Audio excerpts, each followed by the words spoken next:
Yenya Sunti, wa Otec FM 102.9.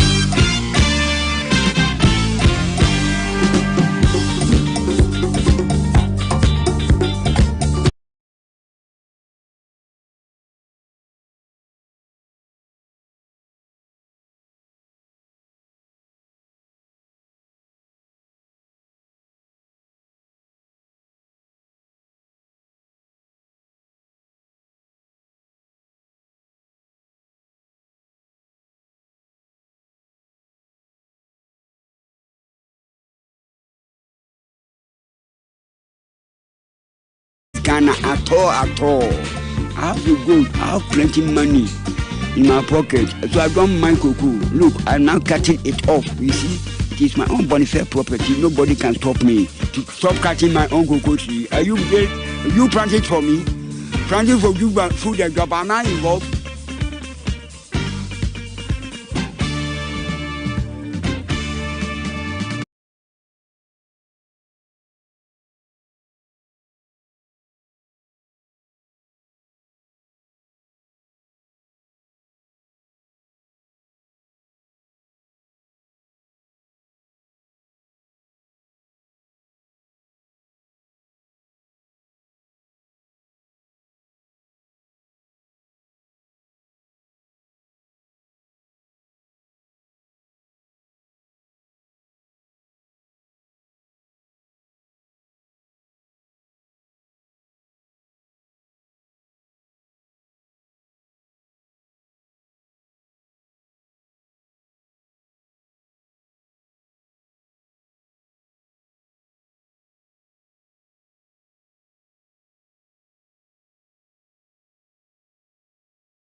The patching Emma Sabri and Ebnade na mene okase kwa ne kwakura bomu no simana baku dumiensa abapawia no miensa ho high Otec 102.9 megahertz, of course the pride of Ashanti. Dwabrem jumedie so and yesin konwe shane so say every Sabre ko se nwere no sia bebo no mai musem ya bone bede ya tasitasim ye de ba be somo to be hwen krata fite egu ha no a ya tasisem ne bebre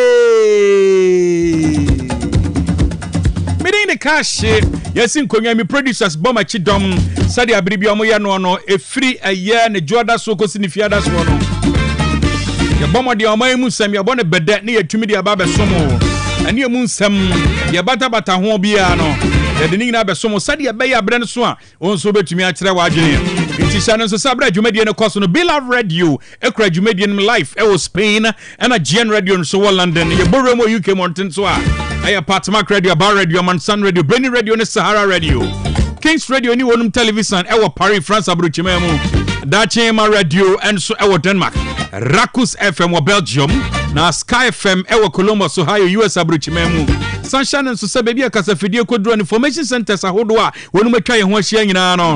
omu kura dwumadi anim live na obetumi atoa yɛn so ɛwɔ aba fintintan no so a Dwabrem wɔ www.otecfmghana.com so www.otecfmghana.com so asɛmu fa sansɛm no mu kuro gyebre Dwabrem na kenkan sɛm no ɛhɔ adan so hyɛ no so obetumi tie live ɛwɔ tune in app no ɛso but on your social media handles no Facebook and also YouTube no so Dwabrem wɔ hɔ obetumi atoa yɛn wɔ Otec 1029Fm Otec 1029Fm me pacho Dwabrem like page na share said be afoforo nsa beka no matumi ahwɛ bi ni ade a ɛhɔ nso obetumi de wadwenkyerɛ no so ahyia yɛn hɔ egyina mu pampi atale free sabre ekosi sɛ nwumre no nsia bɛbɔ na hyɛ no sɛ nwumre no nsia so yɛma yɛ mu so a nwumre no nsia brem kase yɛbɔ yɛ akyehye ne kufuo no yɛba bɛsane mu ɛwɔ ha free sɛ ditris no ne nyinaa aha ɛna ɛwɔ na news no ɛso efiri baabia entini yɛfɛ ne news no ɛyɛ north east west and south yɛboaboa nsɛm ne nyinaa no ɛne yɛde ba bɛsomo sɛ nwumre no nsia brem kase yɛbɔ nti bɔmmɔden ɛne mentena efiri sabre ekosi yɛde kase yɛbɔ no bɛbrɛ ɔyɛ wia na ɔmo kase yɛbɔ ne sia hyɛ no so ɔmɛyɛ announcement kakra wia na afei Otec Royal Sports take you over from ɛyɛ nwumre 7 no to 10 p.m. na sadio manfo boaboa wo no ho on the other hand another issue so another issue na issue na da ha ne se na on the 30th of December sadia abato commission SSA wo no no abato commission SSA wo se be yan careeran anka be koso okpandan no o ma ye krado o ma ye yire de kra sen hwe sen da bia de no na ene Supreme Court asetena wo no ekoye no ne tintini tetia ne Supreme Court ahye aye abato commission ne se ebeya aye kpandai rerun election no omo twentwen so ansa na wei ena aye mrahye bedwani ya oginam ema MPP amanyuko no ya odi nkunim e kpandai abato mpeso aso no de kopie mu ne se asem ekodan court no ono so kuntie na asem e free high court tamale high court okuntie na asem e de court dan aye court batan aye Supreme Court doso ni nsem ni mu ano eno hu se prima facie bi ewo ni nsem na tese ni nsuo na nsem odi aba no nsuo ginam to mani abotre no ma hwe nsem ni mu yie eno nti Supreme Court awie me ne wo kasai o ma hye se anka beya ana se tumi so no abato commission abato no anka be koso ewo eye kpanda abato mpeso so eye 30th of December no omo twentwen so kra na enya no nko a kosan bi so tachire na kosan tachire a meme bisa ne se enti anya bia sadie Supreme Court ahye se abato commission twentwa abato no so no does it mean say Matthew Nyindam obetumi akọ back to parliament ana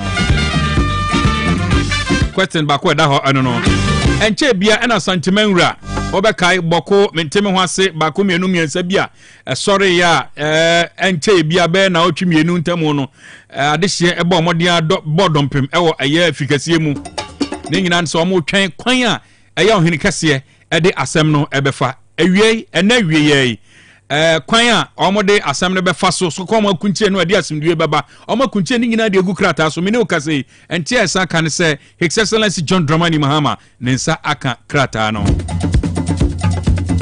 amena me homra me ba ensama aka nyina no edoso ye de besomo me ba sisia Otec 1029Fm, the pride of Ashanti. Mami money ejuma udan ya ye fe mira me da se na esomo ye no na aka o ano de anyine ho mame aha dan ya boso fefefe nyina eye donima sea complex ahunu se etoda enua ye de boya dan so no eta hunu anase mpo emuta kokko a eba saa na dan ne nyunu enti odi DSL alloying steel trusses enadia ye de go dan so aba edan bia utumi di go so efo ena enwe na achen enti se odi DSL alloying steel trusses yi ego dan so wia na odi donima NMK premium roofing sheets enchansen aboso aka ho oh na chese adwuma na NMK premium roofing sheets enchansen adonima dia bay ye o ma hodo ye wo NMK lawn span alozing and governance IBR and NMK nails emupia nso se woni sika donima e ma otua ne kakran wenum ye latest producer donima dia ba abeka dada ne entimi nko he kwasafo YF Johnson obenjiare anafre 0244126625 and 0540101555 donima steel complex babia ade power e fuo no apomodin mapade enoane hepa plus mixture apomodin mapade enoane hepa plus mixture Unia, Pavi, and the Plaxmox mixture no. Malaria dronana. Anne, say an answer. Who bet ye the same wife, you know, you're tested positive. I am no.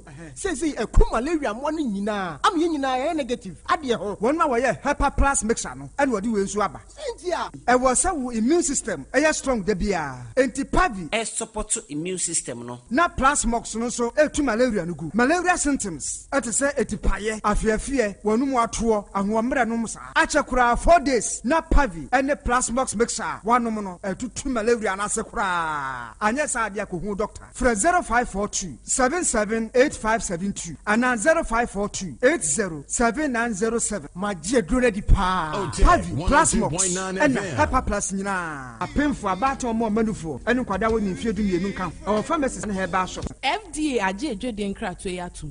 Made of for Pa. Said ye de bia cano, ni Pedriana Caniano, any yenny. It's ye ni one some dear, ye mont to her and mont to her, and tempara no to one among. De bia when you soak a cow. When you saw she show, O Shadia say, are you with you when ye as a boy when you saw, or see us and 10 tiny na meniso, menini tranchine, when you know F and fem utia waya, de biaso bebama I, Dr. Hill, as we yam redder. And penny fonso seal, ujai dear warrior, unya daji, a ye ni assembly eka, Timisho Pemrepa daji, Nebra, by Grace Hospital, my doctor here ni, and show when in famao. Ye show when him. Ewa by Grace Hospital, ye share ni ewa yarisabia ha. By Grace Hospital no, ye wa bremai DVL in chain or say kwadwo area wa. Bibia ni amienkasa 0244 97 68 05. Apomodin mapade enoane hepa plus mixture. Pavi Plasmox, Hepa plus mixer, to malaria and asakura. Sweet darling. My beautiful baby. Hepa plus mixture ye busia ya no mama hoden aba. Buso me pini menti ase me do. Tie, Hepa plus mixer. Enya dwuma ebe ye woni padua no mu no. Afie kra na ebe ye nwanwa mo. Eduro ye ma general well-being. Ebusua pomodin ho hia me yie. Esne bibia. Enti me ma no mpa fie ha. She, wo ye Hepa plus husband.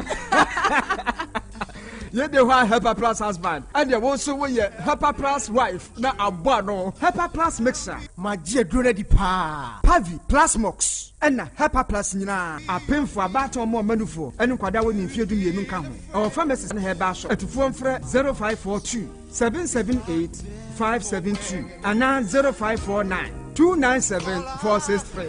Hepa plus mixer. Mapobudra mapa. FDIG Ejodin Kratoya. Miss Chania, the Sahaba capsules. Madame Sieni. Hey, and to what in your pan and what's the sad to Sahaba? What do you say? Mandia, wouldn't be. And net dear, for once, my Jiwed, I do Sahaba Messana, who come from Mammy. Oh, my number Tiwadansi. Miampa Caneno, no Mrs. Namit. Otec 1029Fm. So teaching me. May no matter do Sahaba Messa, to go and the Maya free. I do some radio. You tried you wouldn't know you're watching. And yes, it's a young look at Miss say a person crying to not be baby. Say you do Sahaba Messa and come a woman. What don't I cry? Miss Mabuapasu. Nan say, Ujina Brand. A fire do Sahaba capsules. No, say, some Mijina, who's a me a Benamua. I jenny, a young crap. I do some or beer to me. I just a painful. A battery I won't go down for anyone I wouldn't fit to me. Kumasi, at a phone out of phone call to Sahaba Center in the clinic. I was swimming macro, go filling station down Wemo, and a swam a Pentecost I saw down. I feel I have a shopping from a CPM. 0500110 115. I do Sahaba, my dancing. Adeshemaima Valley View University suapon a agidin na agihini ewo man mu watete anim defo bebre ya wode onim de eboa o man Valley View University etete ma woyemu a enti ba bia wode certificate be kono ye so wo so achechefo a wonim de na o se ni ma de kire ena kira de ewo suapon mu Valley View University kira de sua de edidi suyi MBA Strategic Management, MBA Banking and Finance, MBA Human Resource Management, MEd Administration and Leadership, MEd Curriculum and Instruction, MPhil Curriculum and Instruction. Waya postgraduate diploma in education. Ne nyina waya no kwasi adanko a. Waji first degree bia. sɛ ɛyɛ first class, second class upper, ɛne lower nyinaa. Wɔsan yɛ BBA Human Resource Management, BBA Banking and Finance, BBA Accounting, BBA Marketing. Valley View University ɛyɛ top up ɛma HND holders. Ɛno kwasi adanko an wɔkyerɛ wadeɛ. Wɔgye SSC abodin krata na SSM Maths, English and Integrated Science. Wonya grade A ekosi D. Wasi abodin krata Maths, English, Integrated Science. SSA wonya A1 ekosi C6. Saa na SSA we electives no nso ye. Wɔgye mature students na SSA wɔde fi mfia dwonu num ɛkɔ. Wɔyɛ BSc Nursing and midwifery. Wɔyɛ access course ɛma wɔne okuta hack ɛne knack.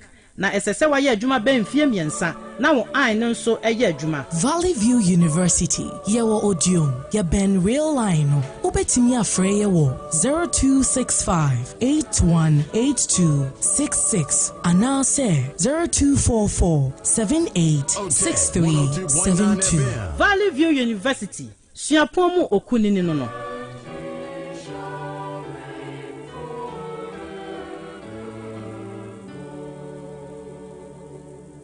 When darkness is falling and shadows grow long. Otec FM 9 lessons and carols. Hooray! Afi Brunyan 9 lessons no bayet de papa. On the 22nd of December, Otec FM the 9 lessons and carols ebre asantemine na edano ebeye live ewo Otec FM so anopa nonkro pepepepepepe shaninsuo Bible akenkan ne edom to efa Yesu awo ho ebekoso the Graft Memorial Methodist Church Junior Choir asonwase eba behu yanyum Jumadiye Reverend Father Joseph Mary James Opokuware awo St. Agnes and Catherine Catholic Church ofori kroma edwada kwasi fiada bia wode ewurade nase ebremu ewo Otec FM so ebedi animu na jumadiye no yede abremu okuni na waso yasene eye Jerenas Heba wono no de Jerenas Heba Mr. ene Jerenas Vico Mr. abadwaso na boafo no bi ni Olus Kitchen aduane papa fie asanwase Otec FM 9 lessons and carols yenhye afi buranyi ase ewo gidie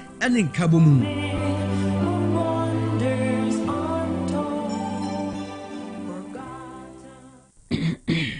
Let's take you back to 17th century Ghana.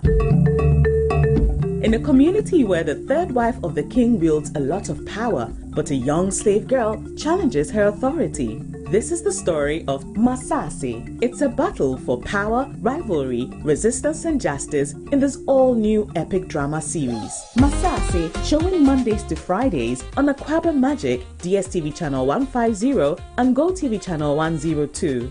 Aquaba Magic, Ghana's most loved storyteller. Otec 1029 FM, the pride of Ashanti. Dwabrem. Otec 102.9. Ye kwaya ya sen ababusuafo. Ye. Na mpom te sen. Oh, ingbom. Wo eba radio top jame. Una. Se bibia boko de. Adom. Bo de ase. Na Christmas bro nyani bo. Bro nyani ba. Yeah. Yesu ye hwe. Yes, we are candy. Yes, we are lessons last time. Who are just here for them to share that. Week we are where. I see next week, Mansa. Week we crash. I said, I was at buying young baby. I feel bringing a banning young baby. I was at buying a boy. Yes, I've dear. Torchna da so December. I was buying shada ye hu bibi. All right, young koy ensam no so why? Ka he ensam ne do so na nsa ne ye be hyase no yemfa emu aseda ne nyina da ma bofo etna sese yi a wo boye chidoma ensama hodo ne kenkan ede emamo monshane nso emaye se KGTV Plus ene KGTV wonom ene brafiefo akambom ema afie bro nyai kumawu bodoma se dwumadie no ye kakra ene wo mode ba Carnival 2025 kumawu na ye boa wo badwumadie no ebia we eya amamre amane ene abaso badwumadie ya enya sem ketu akra ye kwakwa akwaje ye nisanse live band performances ahodo bebrenu a ebekoso ne akwakosia ya mamre ne mane akwakodi agro kakra na eda no de ampaya edwa 27 December ewo kumawu bodomasem ne senti waso woton sade afre wo momo wa chichiri benche ye nyina wo free bodomaso free kumawu a na wa hye no se 27 de carnival kasie bi eba bekoso ewo kumawu bodomasem enti ba bia wo bia brafie o na ye nyina da ye nkomedofo number wo penchiremu bia na sponsorship a 0249 127 992 0249 127 992 abusia ye pa adwumafo ene gwanoma ye adwuma wonia wawie senior high school a na se wodem wo Jehovah Witness ana Church of Christ dia mesrawo we ye bonus kura ye befa won tentententem wote patase kwada so abu akwade a ene na wato adi medofo frɛ 0256 443210 0256 443210 na kashi bronya ye baby ba ko pe ene ye nyina ye kwa kobutuo na himfa ne ye kwa kobutuo ye Ratri Park aya no wo kumase ye Nyankopon ya adoma 25th December bosumi e wom ya na kyerese na wotwe se kyena pepepe na wotwe se yawada 24th ye ye pedintem asamba nyawot asana ba kyerese se de asana sia ba me na no adege ne na mpese bukwase bi adege me na kwadwantwide no so hu na da form sa eti e ba bi ba ko Ratri Park 25th December and Obuasi Bitters Night with the Stars. Ebeye butu, ebeye pinso, ebeye de, ebeye huligwale cash. Enya sem ketwa. Obuasi Bitters adaro manu asesa stars nyina. Stars wo Ghana papa ni nyina. No kwen omu nyina bom ba ko. Wosu enya ba bia mfo manko kumasi se kuruma bonten so. Wo mo ba ne ya sebro nya no so na bibia ye kama pa ewo honom. Enti wode kwadwantwi and the high life maestro wode neighbor afi Kofi Kenata nsusu tuetuem kidi ebabi ofori amponsa tato na afi kwabna ensusu ejina mfimfio na de etwato kura obekun ye kura obekili show kura eye Jackie na champion baba no na je say mama dey for you my heart dey for you bronya na ye de bronya no nko ahwani je no enti Ratri Park de kwakwaji ye ni 25th December no me pacho ye say ye mpe 419 bia anti take it no ye ntone ba bia we ye abefo the professional way digital way any data it's an one say wo dial star 714 star 399 hash star 714 star 399 hash now them na chese ticket no de wo pebia wanya 200 cedis de wo hanu ye regular VIP so 400 Ghana cedis wo kire se bia na mo ye namfofo mu ye adwuma ye phone makam ho abom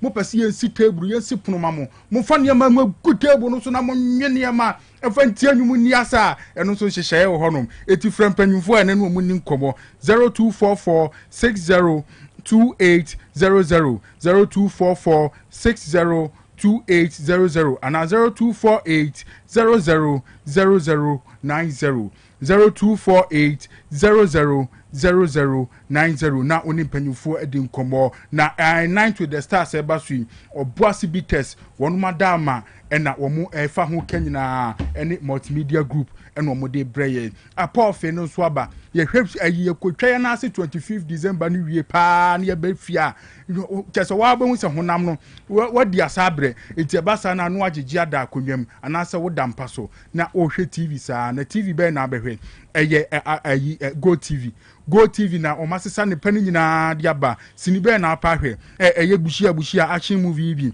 telenovela ni bi na apeso hwe enkura no so benya toys ahwe ye ne aye pebo nso ye benya bo ahwe na chese enu ano ne yedem na sese kura siniba ko makofa ba wo se apofe enu wa kwa ba magic no so enya asem ketwa apofe no chese wo betumi ahwe gbasre a wa hwe a wo sinyina akura ebedwira mo amem na gu wo yem enu eye dwoada ano anwumre nonkono 9 pm ɛna apɔfe no ɛba so ɛwɔ akwaba magic no so ɛno wobɛnya obi te sɛ fieru akwame jokoto ediban ɔne calibus na kyerɛ sɛ ne yɛsɛdeɛ na wɔ mu no na kyerɛ sɛ biribiara kɔ so wɔ so wɔ test for revenge ɛna afei so masas ne nyinaa wɔ go tv no so enti wonya wode a na wafa tetefon no na wadale *759# *759# na go tv atwa wo atum go tv wɔsi live it love it ɛna kwaku yɛn hyɛseɛ yɛn ka yɛtiefo nyina da sɛ wokɔ otecfmghana.com a yɛaboaboa nsɛm no nyina da ano ɛwɔ hɔ a wobɛnya bi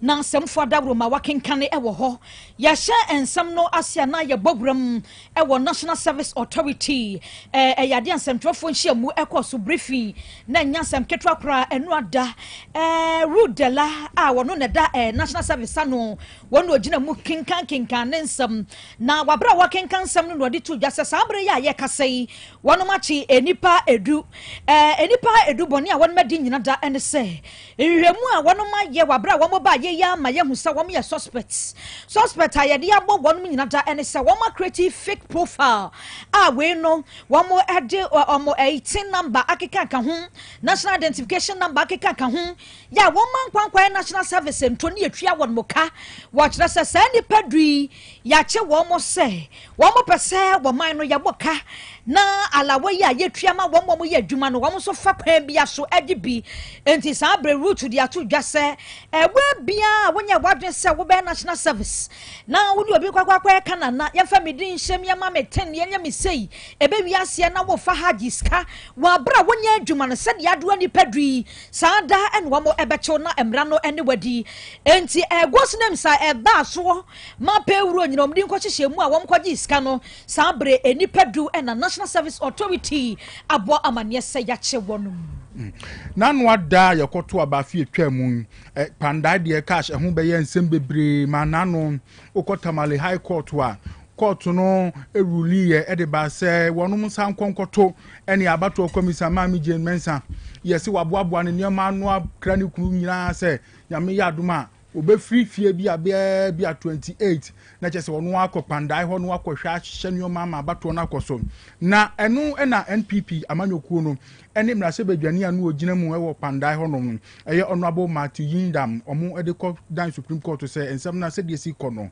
ɛnyɛ ɔmo dɛ ɛnɛ dɛ cash Supreme Court akɔ asetena abu asɛm no sɛ dabi wɔsɛ maame gye Jane Adukwe anya za Jane Adukwe Mensa wɔsɛ ne bag no ɔmfansi hɔ onyi nneɛma no nyinaa film sampa mu no wɔ mu osu onyabotre ɔmo park pick up no ɔba bi wɔsi omu nyabotre cars no do ɔma yɛ so ɔmo kɔ pompe ties na yɛ sesa ɔyɛ no nyina ɔsi mu nyabotre osu omu nyabotre pa cause the free office hɔ rage hɔ kɔ kwandan ne kwanwa so ɔmo san office so wɔ hɔ na mmom ɛdan aka bi tu sɛ mpanyinfoɔ ne kɔ nti to the ɔmo fill tank ni si hɔ wɔsi shock absorbers ne adeɛ nyinaa wɔsi omu nyabotre mɛmu ɔmo ha ɔmo kora sisi wɔsi asɛm no sɛ deɛ si tie no ɛso omu nyabotre no mu tietie nsɛm no yɛ ɔmo fi ɔmo ani nti sisi a court asɛm no anaasɛ deɛ high court kan wɔ tamale hɔ ne deɛ Supreme Court ɛyɛ court baatan no wabɔ agu a wɔkyerɛ sɛ nyame yɛ adoma afi a yɛbɛsim January bosome no ne da ɛtɔ so dumiɛnsa 13th January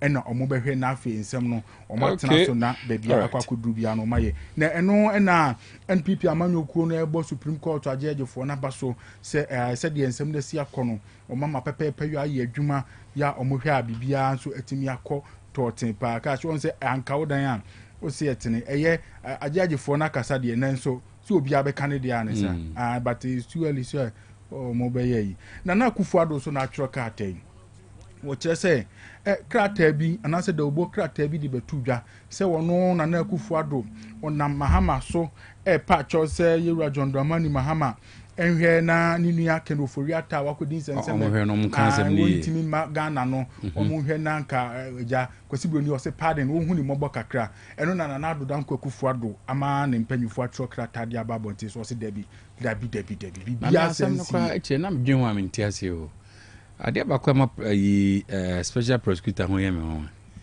na America fo etumi ni ye di kaso bom mom tumi beche abotrika na yɛ ntumi mo for at and free home ha I said omo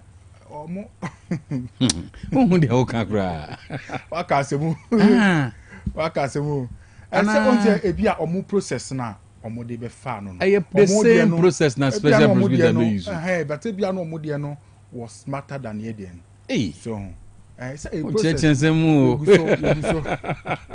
kisi ajabe ai enti omo che se bibia sensi na Akufo-Addo onye bibia sa da wo se ewom se ni nua no odwene ne ho ya wonya nka bia ni nua no bibia sa asem bia mfore ne ho de nanso so omo gimradi enti se emra ne ye adwuma so omo ja ma mra ne ye adwuma enya afi no akwa ye mapacho bia ewo ba bia enti krata na Akufo-Addo mpanyufo so edi ababo ntene ne den no ka na Felix Okotu kwachi wakasa edi atu January X ne so a Twitter kane odi akwakoto so ya wo kiremu ese aban we ba ya no obobom panyimfo bi a Supreme Court no mo ekwakosom ajagefo bi Supreme Court judge ba ko a ne ho go ba asam Justice Yoni Kolandi ya wo bi etwrokrata petition mampanyini se emre bi Republic Against Atofosen any enipa mienu bi asem no ambulance case no Yoni Kolandi di ne ho kwahyehye mu a wo hu ne se kwanya papa ne fa so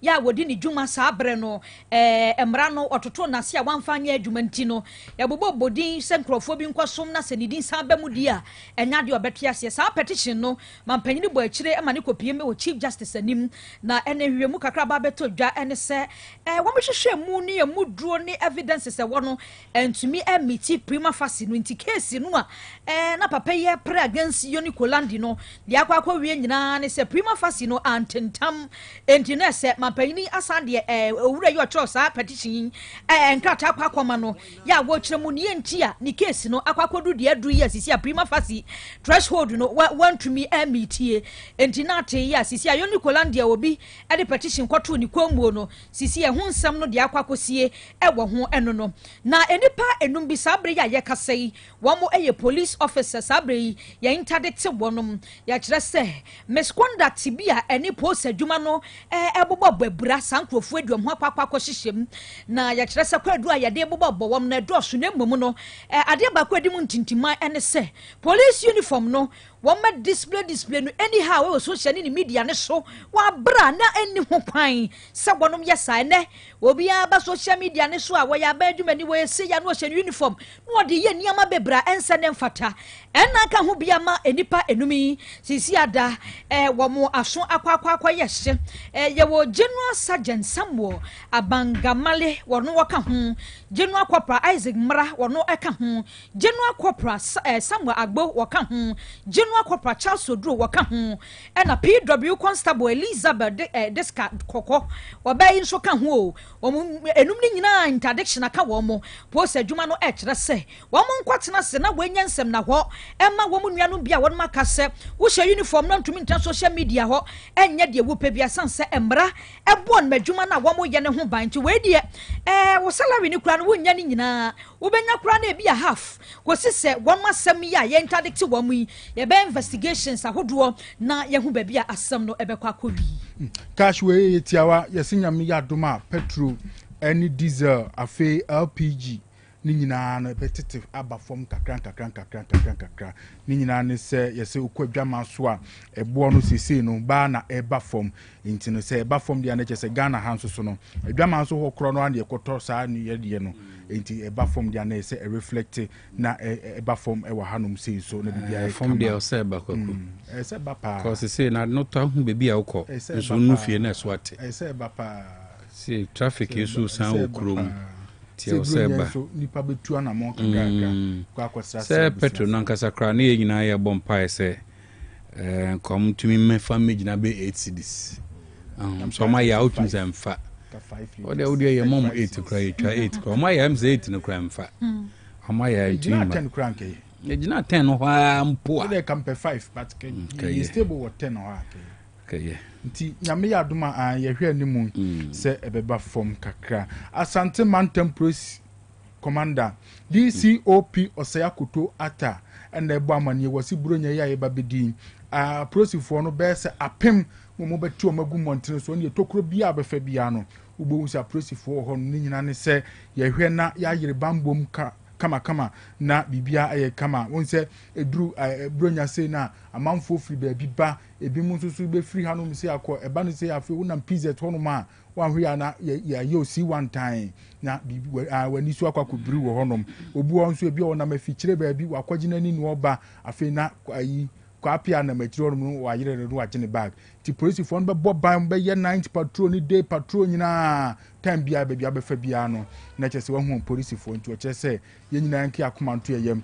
o ma ayen hyehyɛ pa o modi ba be yire bambo mu o asante mantem hanum sei pa bronya bredi na Lamtig Apanga na deputy chief executive officer Emma Ghana Gaming Commission no Lamtig akasa dia tudwa wo kyerɛ mu sɛ ya na ye ne nwanwa sɛ NPP amanyokuo no sabre ya wobontoa na January ne de toso aduasa ba kwa mekwa abato so no wamo kasa bia na wamo ekaniama amwa party na de party ni ko opposition ya no mpeso mbobodian no mtwitwa je Dr. Alhaji Mahmoud Baumia enu wo kyerɛ sɛ eba entwodi eba ye eni niama bi abanda da na penso ankoyie ya bobodin na ye CCC a amanyoko MPP fo ntumi mubodin no munya Alhaji Mahmoud Baumia di emfirim adan ya wonka ho ena no ye mate eno ntumi nsen ne master ho no se we eni hwahin woni anu aka ho na memuo no ekoye eye yanke bebo ni dinti anya yie na womo ebobodin a ya MPP fo nya se etoda wamo epese wamo gina mu no twitwa edeje Alhaji Mahmoud Baumia no na ejabo enya ba bedru mefa we nsoso ene no santema nyina eri otumfo se toso mienu bokonsansam a wotyase etena so epo nimu ewo afiwe ye mu no wode emunsam wode ba na wie ye nyina woboabo anugu nkrata so ede kwakoma Ghana mampanyini John Dramani Mahama obeka yi a woni afemu ni nyina hia ye etie wo bia asam na wadi bibia ba na wie ye na wotwetwa mu na nkrofo bisa na ben wo bo akyire dia kwakoma mampanyini enne de ya hwe ni mu se osantema wura watena se ne afenu ne kasa ye no de wonya ye bia tietie wo bia nsam de gu nkrata so no enne wadi emu findings ahodo nyina bekwakoma mampanyini na mampanyini so agina so na anamo bia da wo betu afa boko ho ma asumdue atumi aba no watumi agina so ayo Cash abeti fi mrashe bedwani eye honorable Dr. Brian Champon say uba NPP amanyokuo no a omo pre so mba bedi ekuo nanimu e de apre abato 2028 no onu susu ahure gira brane pa wo gusu abontoa na wono so abamane wa ha no kire so far so good sana kwasi broni beka wo se campaign e koso kama pa ne nsema wodi tudwa na manfo otie no mu som wo se amanfo dodo na enyante na se na omunya hunu nipa kora wo ye na otisi form ya onana mu ya wo gusu a ne delegates hia no wo kan nsem no amanfo no gusu a mo tena se pa hu se yes ono ani nipa NPP amanyokuo no ehia no emprempren pa na wo se ba wo ba no enye se bia se ayi ote da se abrawa no ama ne kura so ye pe flag bearer keke na ono so ba be contest bi wo se da bi wo so wo ba se wo ba be we ne flag bearership race no wo wi a wasa kwa je power edi ama NPP amanyokuo no 2028 na wo se nansense bi ne namwiem sai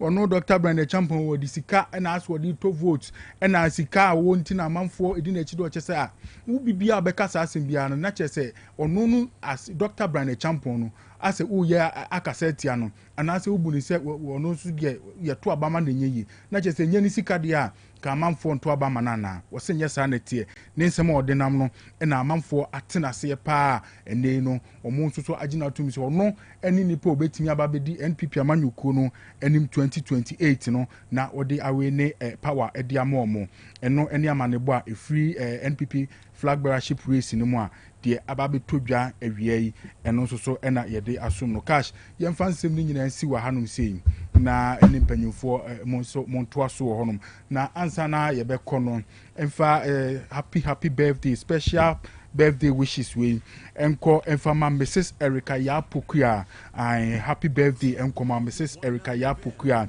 oye nurse ewo Ayediase clinic cash we efri niwra wadani one ventures ewo Atonsu S-Line Junction honum wadani ene we hye ne yire Mrs. Erica Yapokua oba fefe happy birthday Mrs. Nyaminshaw na onye wakoma so ade nyina mawo amen cash yɛde bɛsi wɔ hanom sɛ adeɛ no ma out of time wɔ kahyɛgbe ora kahyɛgbe fine Mate, all right, okay. On Otec 102.9. But me follow take my way. Unsa ya na me ba na me de letter ba. Unsa ya na me de letter ba ho. Yeah. Na ene letter na me de ba no. Cash every Mensia Hospital e chira ya. Mensia Hospital ya chi ya. Cash. When we say e kwan a edemu adano na me ka no ase. Udu wa traffic ache. Na traffic ni chi na ache ni nyina airport too. Ene da ho. Sisi ano mo sa the speed ram abeka ho. Me who say speed ram kutu bi. Oh, gosh.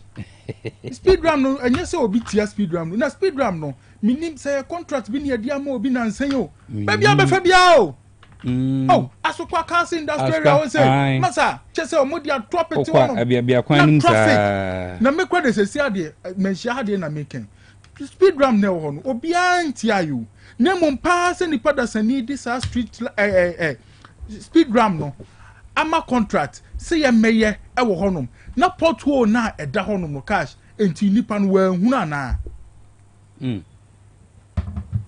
city authorities to be hu mo de ade na ma contractor say o meye speed ram no wo hono enti sa mo amfa na ama site engineer ode ne ba site wa hu se pothole no e na ma traffic no e chisa enti say speed ram number e na pothole no so honom ti etimi chia na bedu menshara na about because of why Mate. Yan kwana mene Dr. Ebeni ni nkomo na. Dr. Abadia ni. Ehun hia pa. Cash. Nsam ha. All right. Okay. Enti bomodin na pe Hepa Plus. Pavi. Ene Plasmos libi. Na bibia be ka na wie metia dance die bi. Metia nam se kai.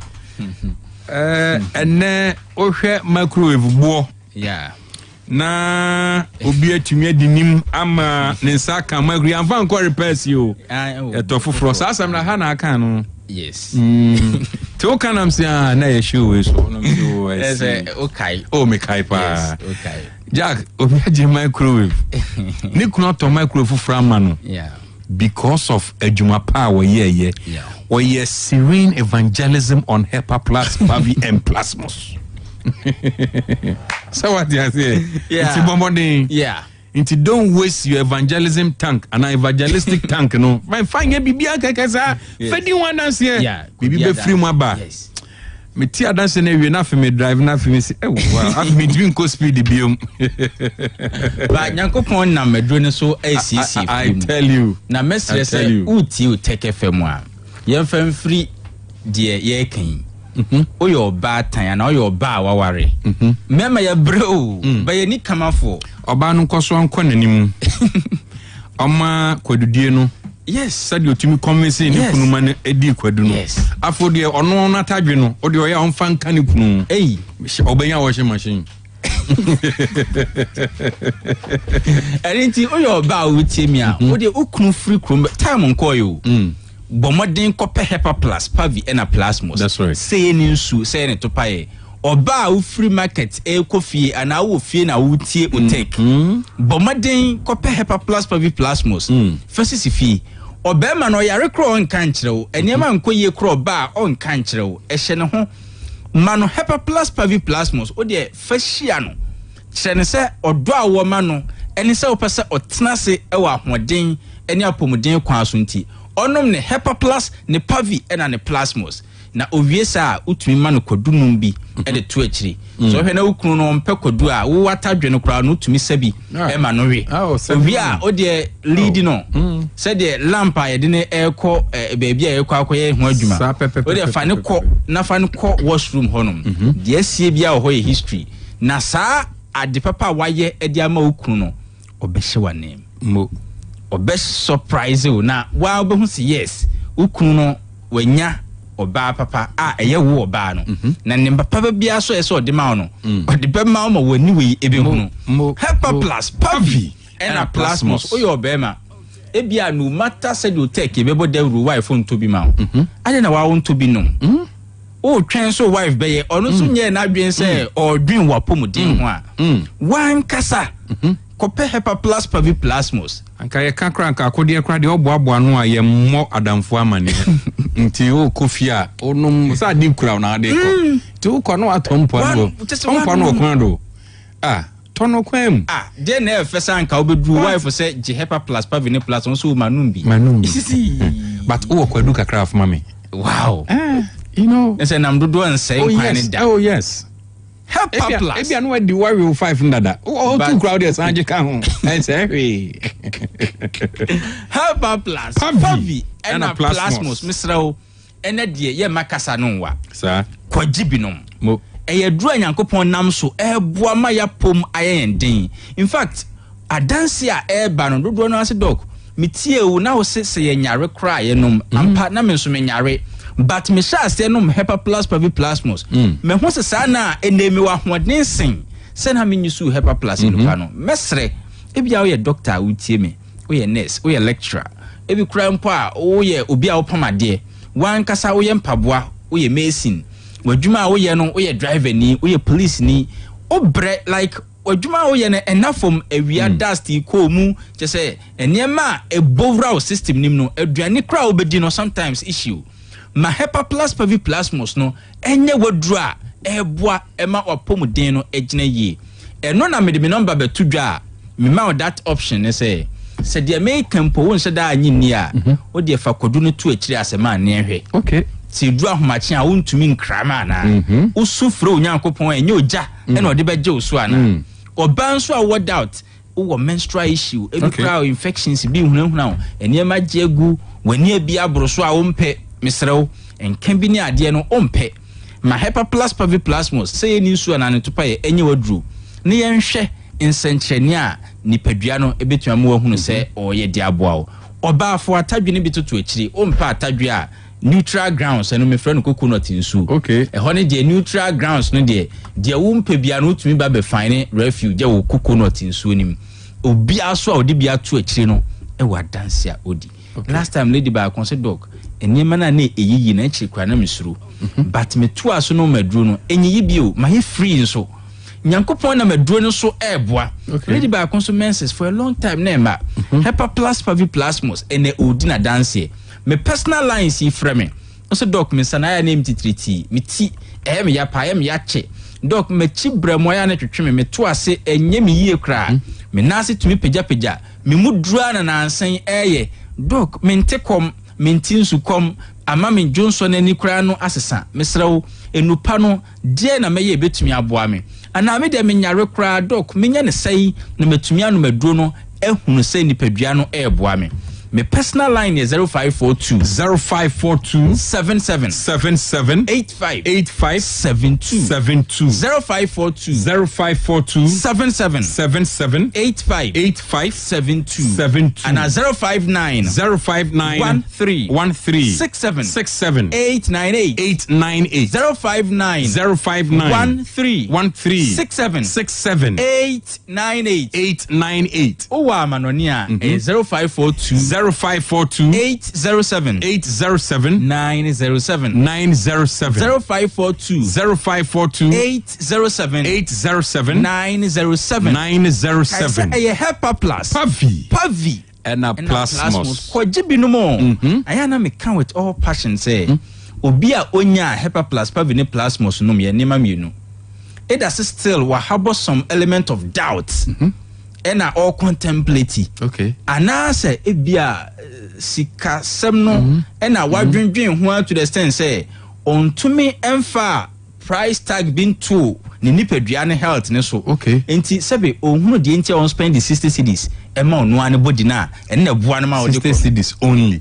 Say on tiase last time no me kan sem go me we na obi frame say dog asema o kan de jema me ho asem na ade akotena Otec kanam say de me kansem bebre o se me kan say obi wo ho a insukom wat nyame na dumpom ate se insukom de no so otutu na ni no anya sase water na se ni nyina aye bottle water onto because ohun de enti a sabio onye obi a say ono bottle water ana otisika sa de to bottle water ma ono ne ho onye obi o Just a boy din for nobody no say into Nipedia way, but no bottle water, me and me tiscadiato on Tiasi. Into a bed din su come a corner beshan want say, Obe who be a ton, sachet water, on the fatan in Nipedia. Mr. My way Nipediana etimo dinsa. Hepa plus pavi plasmos, Mr. What the other bone went more dinsa cry. Dream Unipedia who say, and nona abwao. Emma dear owo sisi na hu so ne hwe no kra no nipadua na dia ma eni nti bua wo nipadua no so moa wo na wunya hoden emasi camera obotom eni gye so ntena wo nipadua nim eni nti Hepa Plus 20 cedis Pavi 20 Plasmos 20 mema ne nya sika kase ma wo ewom say sika de nanso wo nipadua na eno na wo de tia asase we su ni nti my sister cities no nyesi kakasie bia eni nti sabe so spend wo enye obi hu wa nkasa wo hu a yese wasai usika ma wo hu nya den na tnas wani gie so obi wo honma stroke nti ama oni enigie diabetes nti obi wo ha ulcer bi obi wo honma bribia na sene ni so bribri no obi akoma bribia na atwi ne hwehwehwim ensan gu obi ba bi obi wo honom krempo asabio ni hew nyina ne se ohunu problem no as far as labs ne scan ye concern and so no hunamu no nye ye me personal line see framing all right Hepa Plus Pavi and a plasmos no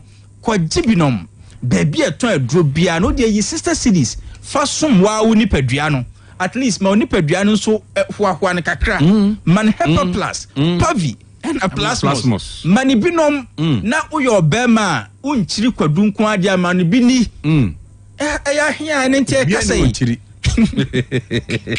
obi anchiri o de o chiri kura afa kubensu ana atadwe mate o yo bansu a pebinom na NCSO my personal line no 0542 77 85 72 0542 77 85 72 and 059 13 67 898 059 13 67 898 0542 807 907 0542 807 907 Hepa Plus Pavi and a Plasmos bomodina drugstore bi odi wani be chimbia no obenye bi ewo ho na wato e dia mamofra no sabre enche emofra no ebebe fie eye SHS for na call and first year for no enche omo awie omo first semester na anisa I believe say by on the 18th there na onum nyina ahyase Europe app na ze omo Europe in nia dia nti bomodin aka 2 days na ma befie by Thursday na omo nyina aba na enche tiawa obeti se mene eye minianum edin komo eye Morgan Usu association no operator anase eye in charge of operations Emma Ghana traditional caterers meni onum bedin komo yon nko Wanini abem Michael Edu Jemfi Ghana Traditional Caterers Association ono a national PRO edema wonum na meni wonum bedi nkomotiawa na me ka say nyame adoma joada 9 lenses and carrots no ebeba so ewfie ha nti bomodi aboabo ho joada eye December boso me na toso aduonum yenu na say jumedie no beba so anapa no nkru kan na jumedie no ahyase anisa nti bomodi ana hye no so say jumedie no esi yes of panyin na so ono ani Reverend Father Mary James Opokuware was St Agnes and Catherine Catholic Church wo free krum obeti nenka ewo ha se odi animu ohwe Emma Bible akinkan no koso nti be first reading, second Bible reading, third Bible reading, fourth Bible reading sa na chese ye dia kosi aye dia tosun krono eso na ningina emu no the Graft Memorial Methodist Church Junior Choir choir for no Methodist Church choir omo waswase omo abi hu yanyu kama na minimsa oka hu bi because onka hu a wo utiem sa bi minimsa oka hu because onka hu a jumedie na be something which is there yenu na edie itibomodien na kai se Jerinas Herbal ya omo Breman UGC omo ben DVL asoye no in fact omo no omo ye Jerinas Herbal mixture Jerinas Herbal Vico mixture and a Jerinas Calic mixture omo ena omo sponsor eye dwumadie no wobetumi afrɛ Jerry na so 0241 814677 0241 814677 enye wonum ko a na almost sponsorship no supported by Olu's Kitchen. Olu's Kitchen ewa aswase. Ono so aswo a chese okuramu akire obo 7 no akire hopa. Na Olu's Kitchen ewa aswase. Said dem de bia me di kan no.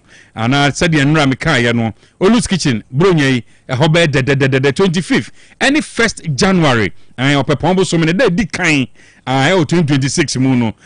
Olu's Bebo Live Band. And 25th December Olus Ebebo Live Band. For Olus was 0244 701675 0244 701675. Nekai say rock the king phone accessories and Bluetooth machines. Mehi our Abu Akrem also our ben a year as Koroman station no almost so a supportive program no.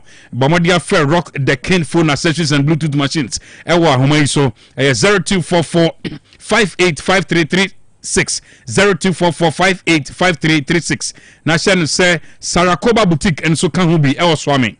Sarakoba Boutique El Swami. Ya wa ben Panacea Pharmacy no. Sarakoba Boutique. For Sarakoba Boutique was 0244 797215 0244 797215. In Shiraba Drilling, Ewodium Crossing. Also a support Jumedi no ebi. In Shiraba Drilling. In Shiraba Drilling. For Shiraba Drilling was 0244 496632 0244 496632. Na pre dia mbonramu na mene Ghana Traditional Caterers Association eni komo Morgan opening empom te say Raginado we dia ko ebronya dia na afihapa me yezi ni dia na so ayo ye ka bronya dia ye yetusa no du bronya bia so a ne ye koya asanto a hona ne ye ko camp ye ho nti ye ko camp youth camp nti ye de bronya sem de minim se azesu yezi fofie na so majeso obende ewo munku ade edunya vi yadu memo akwaba ya Abuja me patron na mpom ti sai adom odi ache me ma unso afihapa afenko emetu yenyina afise se na nyame abia kwan akese ma yenyina na yeda nso se yenuru hu mpa na yaben ho nti meso mefa akonyi so na mama woni Otec adwuma efo nyina ne chefo nyina nso afisiapa afenko metu ye Ghana Traditional Caterers Association. Mono ade we yese asasi bia ne de eje no se de kwa bofre efifi e wo sere so na inchidua enso efifi wo kwayi mu no saa so na ye ka Ghana Traditional Caterers Association a na se Ghana ha wo mu a ye yankasa ye nuane wo mu a eye yankasa ye nuane no ena yaka ye ho abomu a ye frɛ Ghana Traditional Caterers Association na ohwɛ Ghana enuane a ya meme eka minim sɛ de obi anu aduane ewu ne fie nanso wo mu a enu aduane eton no amontene so ma amanfo eto edie no ena yaka ye ho nyina bu sɛ me ka ne saa wo mu ye kuku wo mu ye toba fufuo wo mu ye nkrandokono wo mu ye diehu wo mu a eye bancha krakuru saa nuane no enyina no ne kuba tan a ewo omamu eha na eko no so botaye ene se yebema Ghana fo no wo mu efire amanone ebenya ehunu enuane a yedie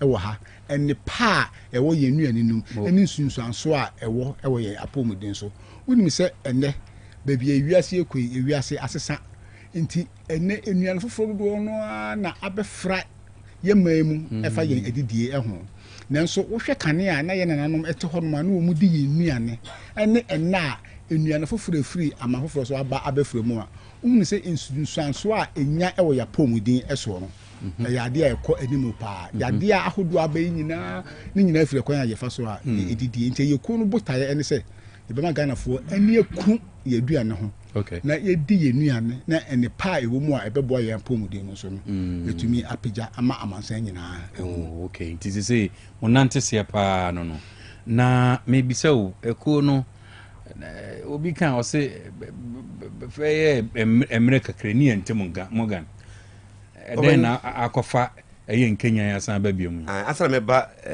asemusa no so no ye can Ghana Traditional Caterers Association and one we are because we are a kufu bi a afi neighbor titikuna na ye choba operators association no say tete yenim say kagitia hono na choba fo omo sanlai ten samra na ho ya teche mu mpo no na ye maame nom a ye maame amasewa na ye maame oda so tiase odin firisha na pore aduokunu sia one na so sa da ye ne say ema omo no a eye nuane ane from choba fo no omo ka omo humom se de be ya omo pe bibi kra wa ban mu a enam so omo ka omo ho abom ni ntino omo kasa na etimi akwa akire ye no nam so ema kuo ne hyase o kigiti abonten so enso ekọ Ghana fa na nyina ema mrempo a Ghana yekọ kabima mi kabi amamuom ane ye pe constitution e de bebo amamu no ho ebra no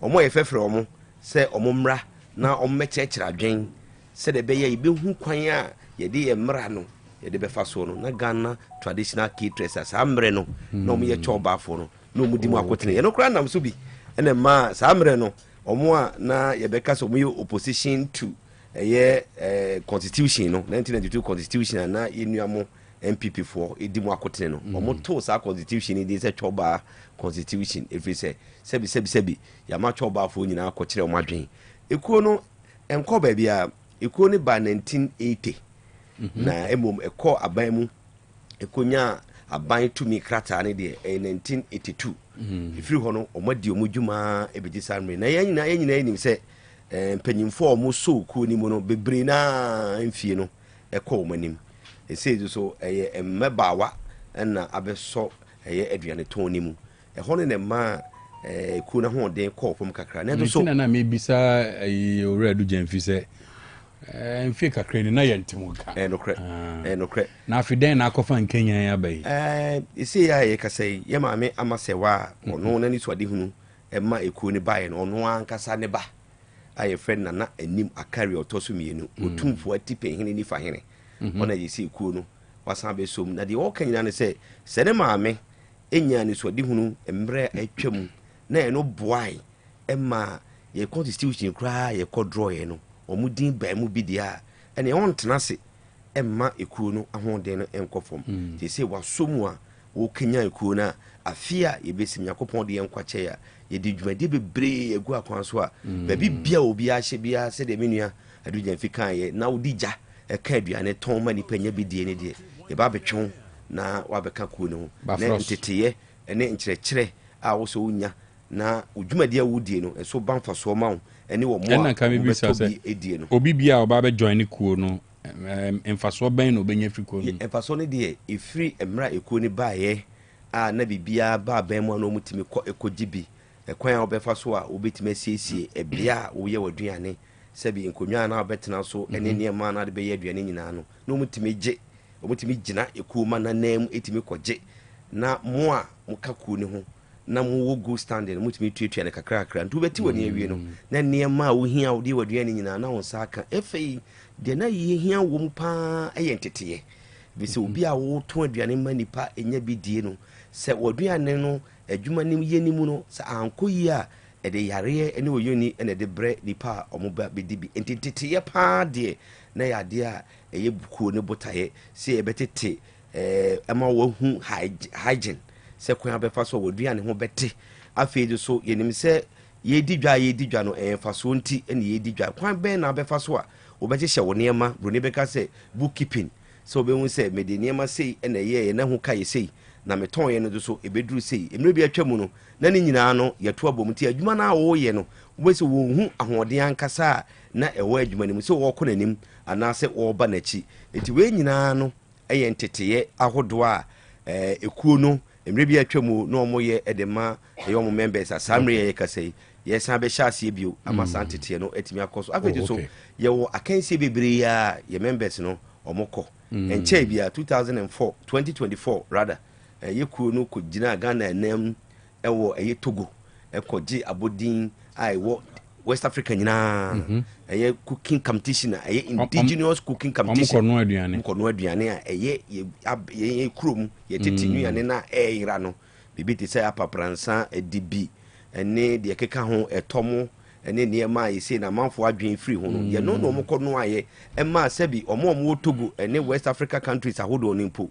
ehun se de bi Ghana nuane no ye nuane a de ye no nti omko gi gold medal e de ba krom ha ni nyina ye chehye ya TV so ye bi yes that TV here said na me nu akokwa de Javika ne say aduane we wunya aduane we na wudi nti eto we bi say no no aye on to we ya ko gi gold medal den kwa no me ye o mu e man ye so nkoma ne ye de ye said ye wusi hunu ya said ye wusi hunu ye say ye hu ye kuro mu pe ya da ho ye si ye hu nkate e gusu ye say wo de wo mako wode wujene wode wukwanju so egu nchen na jene ahabandie wode atwim na sebi abefo ne ma ye afemfrem sem bi anim ni nyina ye tetede no etu ewudi a eya ho din trodo enya midi na ekina bi makogina hospital se manya diabetes ni wan hwan ni bia wow enti obi be dan abe join ku no obi wo ho a ye din komo ye otie yen ose ene ekoyi asan bade a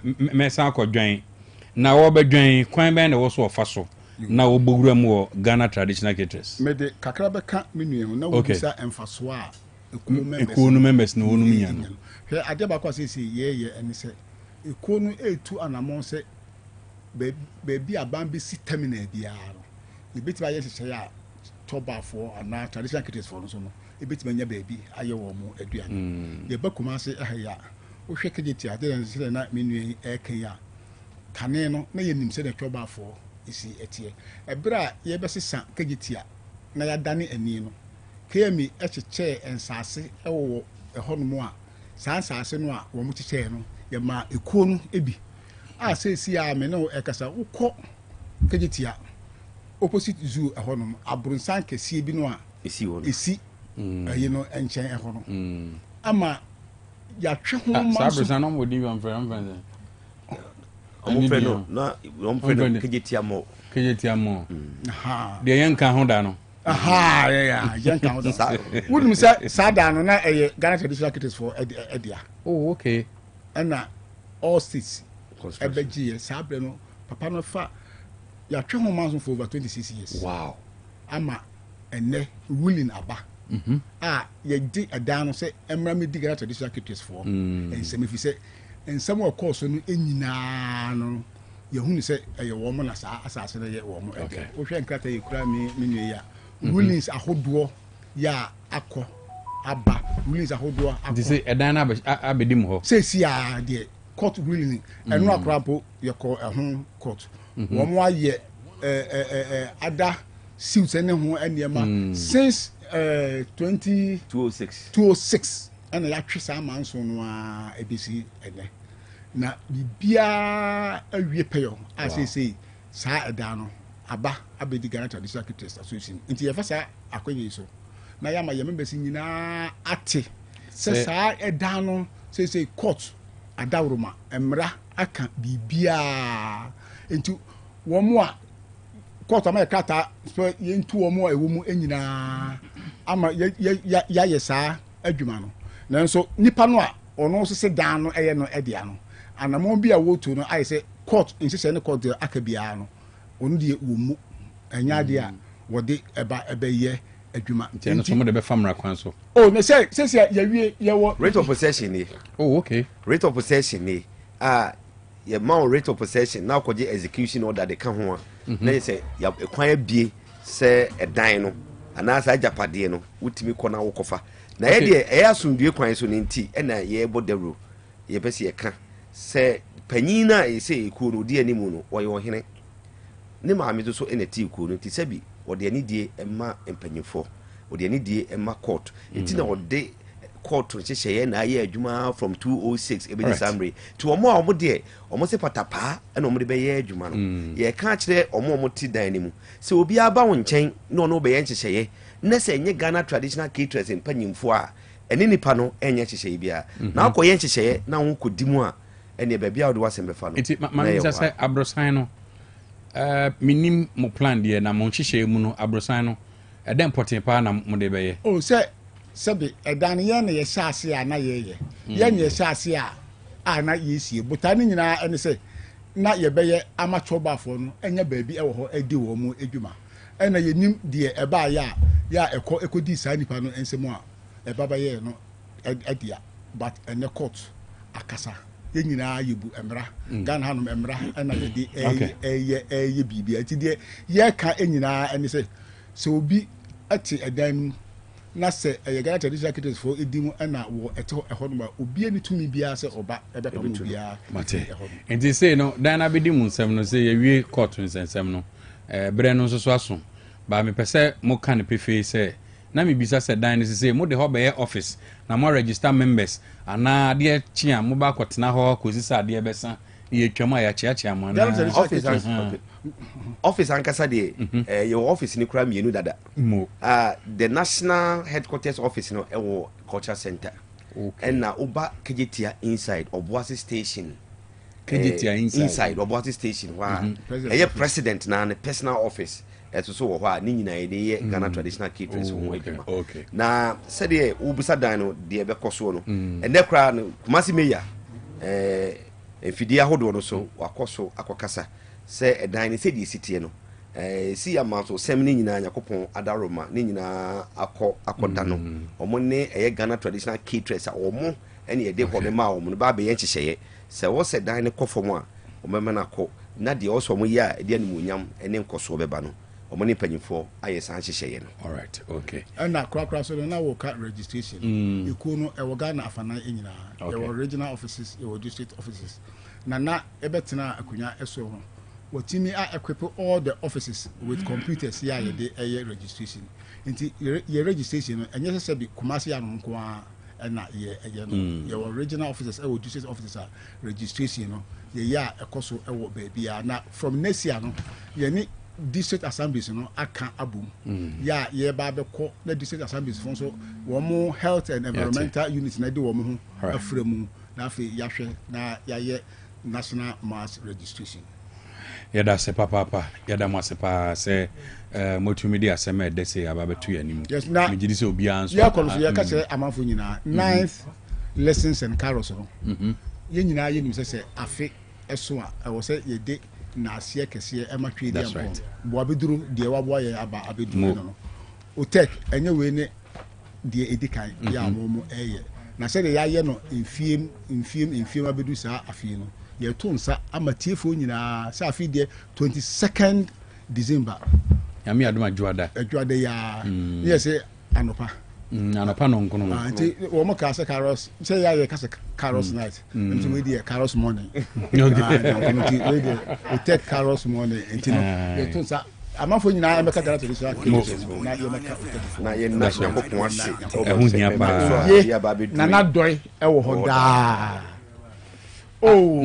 na mo ba no sɛn ɛno deɛ aduane deɛ wonka asɛm biara yɛsɛ yɛkɔ noma kurom a yɛnyi tubo ɛwɔ kwam aduane na no ɛtɔ yi na ɛsɛ table so na ɛsɛ TV so wɔnyɛ TV so tɔ ɛyɛ table so tɔ paa edi nyame adoma carols morning no yɛbɛhwɛ mo anim yɛbɛhwɛ yɛsɛ yɛda mo ase paa on Otec 102.9 yɛbɛto asosɛ no sɛ ɛnam abɛdwafo a mene wɔnum ɛbɛdi ɛyɛ nkɔmmɔ no PV Janto Adatson Boatin Obekasa ama NDC Amanyoko no former presidential staffer and of NPP Rashid Seidu Inusa chairman Inusa no Ashanti Regional Communication Team member for the NPP CPP Abdul Salam Issa Alaji no Obekasa edi ama CPP Amanyoko no no regional secretary yebedi nkomo bebre na afi yetumi akoyanim tibomodia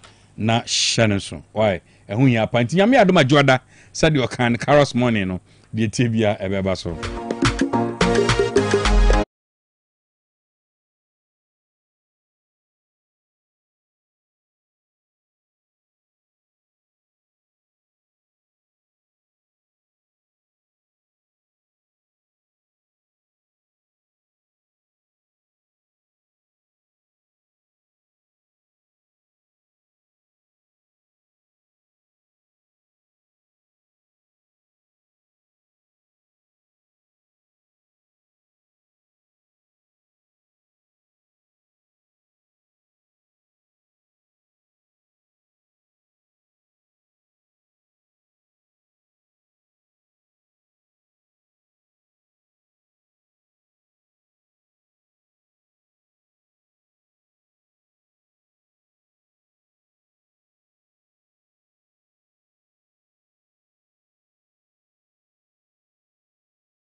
Yeah. Obenya Jerinas Heba Misha. Jerinas Heba Misha. Unya Jerinas Heba Misha ni be boa be tu malaria na se. General well-being no be corrected. Why? Usi se ya oninti ama se umema sam ekofom. Emma Renfi, Emma Bamuso, Emma Renfi said Jerinas Vico Misha. Ewo Homa. Obedia Samnama, Obey Sisi Yao Nephew, Soma Bibia, kama. Na Kai sending in a channel, I was some moja edia frusani ye oni pediano emu. All along we go. I was some moja edia frusani and Tisaban say no obenya Jerinas Calic Misha. I have for perfect blood circulation. Abema moja je frusani a fruit is ukosi unase. Na obenya no ibia to ewo Colina Heba, Giga Heba, Freddy Mens, Misty Heba, Danny Heba, Pidank Pharmacy, Men Distributane, Amayeb Heba Shop. Our Babu station. My dear friend was 0538484411 0538484411. Na ope Jarina Sabala Chakwa for an extra Brema UGC or Ben DVL Asoyano. And I bet your friend was 0241814677 0241814677. Amundo so do an extra Otec FM ha ubenyebi. Udodra kaseme pacho me ura chase. Chase, chase ya. Ubenya drone biato. Oi. Do bora kaso he chase. Chase, one or two drone. F4 chas. Engineer ba kope. Ure fear for chas as a pacho. Me engineer chas. Hey, portfolio no so engineer chas. On more Obama Jerina said drone. Fun it is to walk on the road with glasses. Olus Kitchen Jamumao. What is say a pie Olus Kitchen there? Then we talk about delicious, healthy and nutritious meal. Papa. Ebi so a special event. And I say a corporate lunch there. Fall on Olus Kitchen. Why? Olus here plain rice, jollof rice, bankuni tilapia. Tilapia and debi catch the ketwani tilapia. Adantemo no eye tilapia. Kasia pana na tiko kufuno eye tilapia. Iti anu asha no so why? Minsa mbosu bi me tilapia, tilapia and a tilapia. Tilapia na tiko kufuno. Enu ground ha oni oyira ko ho mo be kunto kwa. Because always tilapia no esu papa eye bom frete. Bamodia na for the Olus Kitchen. Osan ye catfish kama. I just say catfish, you know what I'm saying? That plate is what Jack Jai. That plate is what as in horizontal light. Tin se kakraka befu. E bon so da fombo ko say wi anyo. Osan no deals so.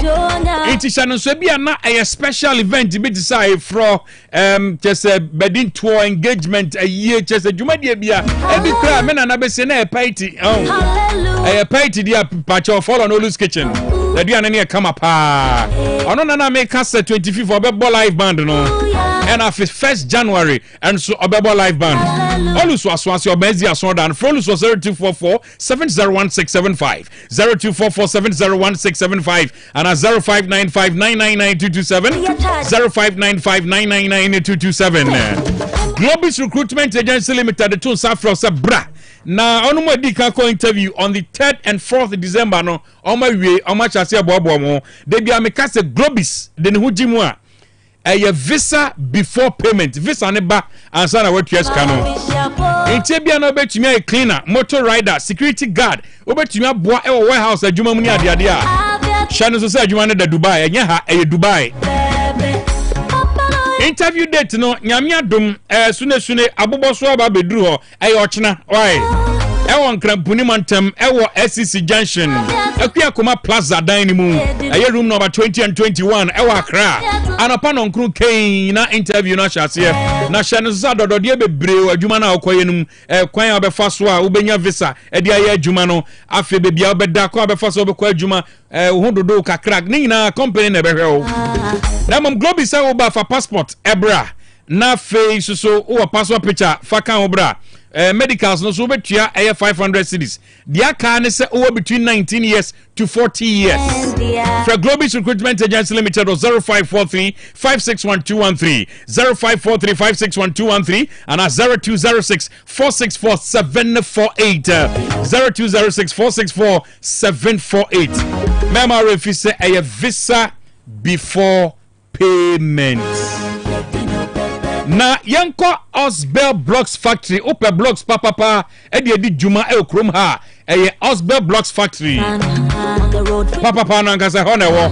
Me can find high quality blocks now because minim sa utie, o ye contractor, o ye foreman, o pe blocks papa de Jumanwa. Osbel Honor so do any check. The blocks we try on high quality. Standard size blocks 9x8 in concrete blocks now pe 5 inches, 6 inches solid, any hollow 4 inches solid blocks. O pe clay brick pavers. In fact, pavers ning na ubenya ning na bi Osbel akache. Jingle bells, me and friends. Make a form every so the quarry dust need stones the kind of blocks no cement to say 42.5 R grade gasem cement. Now also top blocks be the Kokumasen and Potema Osbel say or the Beko ko free. It is updated to Mika say utie mi kachi obi no obi sun kanchi obi say obi anfa na ni check ka say otra ka se bridge no a on e masala chi no di anim hwe.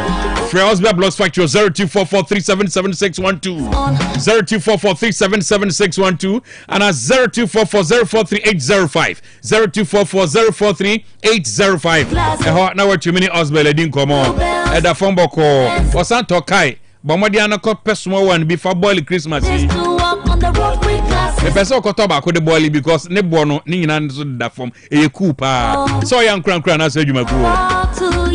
Osbel Motors for Honda cars, the Toyota cars for Honda cars, no Honda Civic, Accord, CRV, Integra, HRV, and a Breeze. Ebioho, Toyota no so Toyota Venza, a latest model, a hybrid, and also BZ4 electric charger cars. And no electric ya charge. Oh, quality low battery, no aqua charge. Now so the call. Or Frontlander, Wildlander, Highlander, or Tundra, or some Land Cruiser, and also Jeep. Saka si na yentem ya dem. Why? Osbel Motors so da ku jomo ne desma da gase ndi anim hwe. Phone 0244377612 0244377612. Men fan check asia ma ora Frank Jemfi of Aye Frank Jemfi Enterprise. Aye, ora Frank Jemfi of Frank Jemfi Enterprise. Aye Ghana National Association of Garages. Zone 1 chairman. Aye, ora Frank Jemfi. They be amika so use Japanese car uni how. Odu ani chora Frank Jemfi wa dembum frete ho na me ka so me ndai ena free auto check no eba so me no obedi free auto check no ho enkomo chairman sina me mo akwaba me je osu me pacho na umpom ti so yin yankopo na adom me ho ye na wo se adom ni ti yanso ye ho ye good ye ho ye pa se na Christmas ye ko ni san na bibia ye din sei so se bibia ye din o me sure say Christmas I could see before no. Really? Oh yes.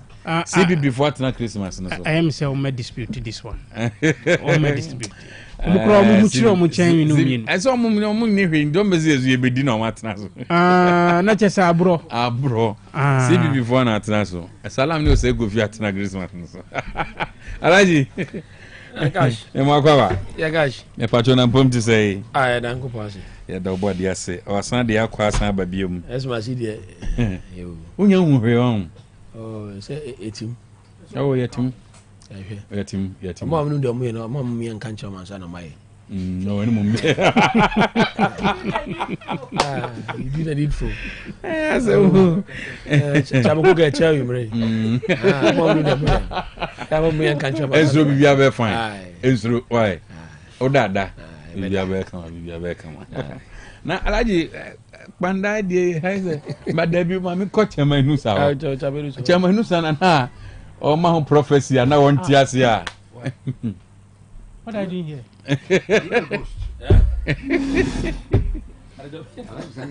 I'm not a ghost. Yes, who? I saw you last time. Alaji san okoye no du aja me. I'll handle you. Ofa makwaba. Yeah, they say. Me pacho na mpom ti say. Boko. Ya do body ase. Ya do body. Chairman. Yes sir, senior. Like you said last week. Yes. Make us abem ana say Supreme Court akasa. No, the most important thing is that on the Kwandari run. On some na make no. Unless we don't believe in democracy. Say idea yan democracy into but ye kukwasa na say bibisa no. Enu na ebeye problem. Otherwise the issue was a straightforward issue. Unfortunately, on say me can be the Speaker of Parliament he allowed his emotion to get better of him on that day. To be honest with you, I read him, and a lot of people who know him read him.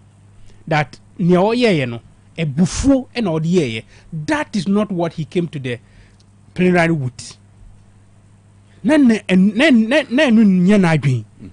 judgment now or the by that was not what he was coming to say, because on him said there is a president in the house, and as once a president war fear on one some, and he used that same mat of his to say no, so long as the matter is in court, the person has applied to the court, and then there is a stay of execution as well attached to his application. No, that we can't do anything about it. Munjano na ontna parliament akopim da, the court would determine his matter, and that's what happened.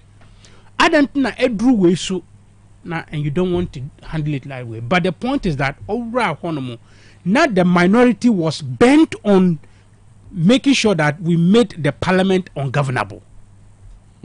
Because now what various information say, unless of course na baby na yenye information free from the NDC own room na omuchantro. Omuma who say near course ya na eba bekoso. Nti ye adwin say sa na tin kwa de na just say muye no by force. But by democracy there yamakwan. We would make noise as much as possible and make the place ungovernable.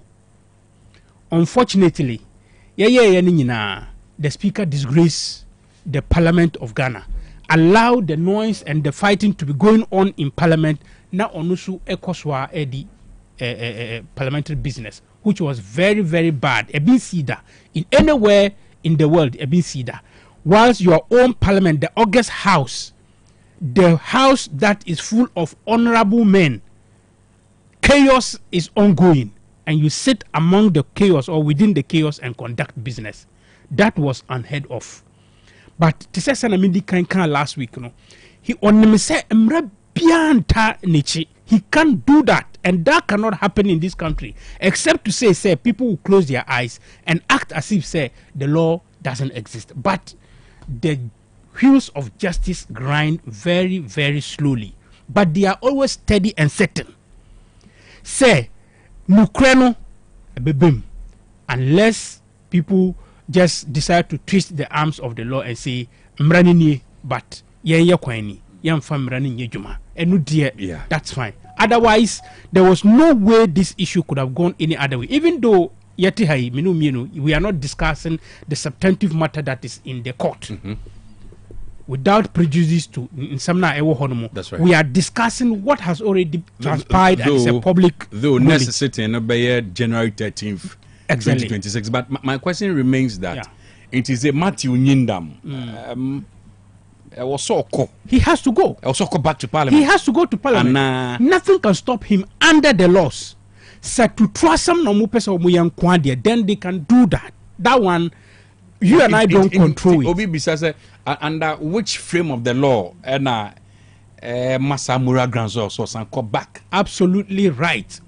The frame of the law and Emanu Jinasubia say obe onkwa tina parliament and say he has applied for a stay of Ensamana court, high court in the Kayano. High court and say munina mube komenim. Mima koye application and me apply for stay of execution. Mimi stay of execution niche say ni high court ka say munina mun komenim no. Munina munina bebia na mujina na ma obia anko bebia. That is the meaning of stay of execution. For you to go round and execute what the stay of execution is asking you to stay it, it means that you are rather being lawlessness. Acting lawlessness. My story was here. From Dafiamepo, Roxanne. I have seen that. I have read that.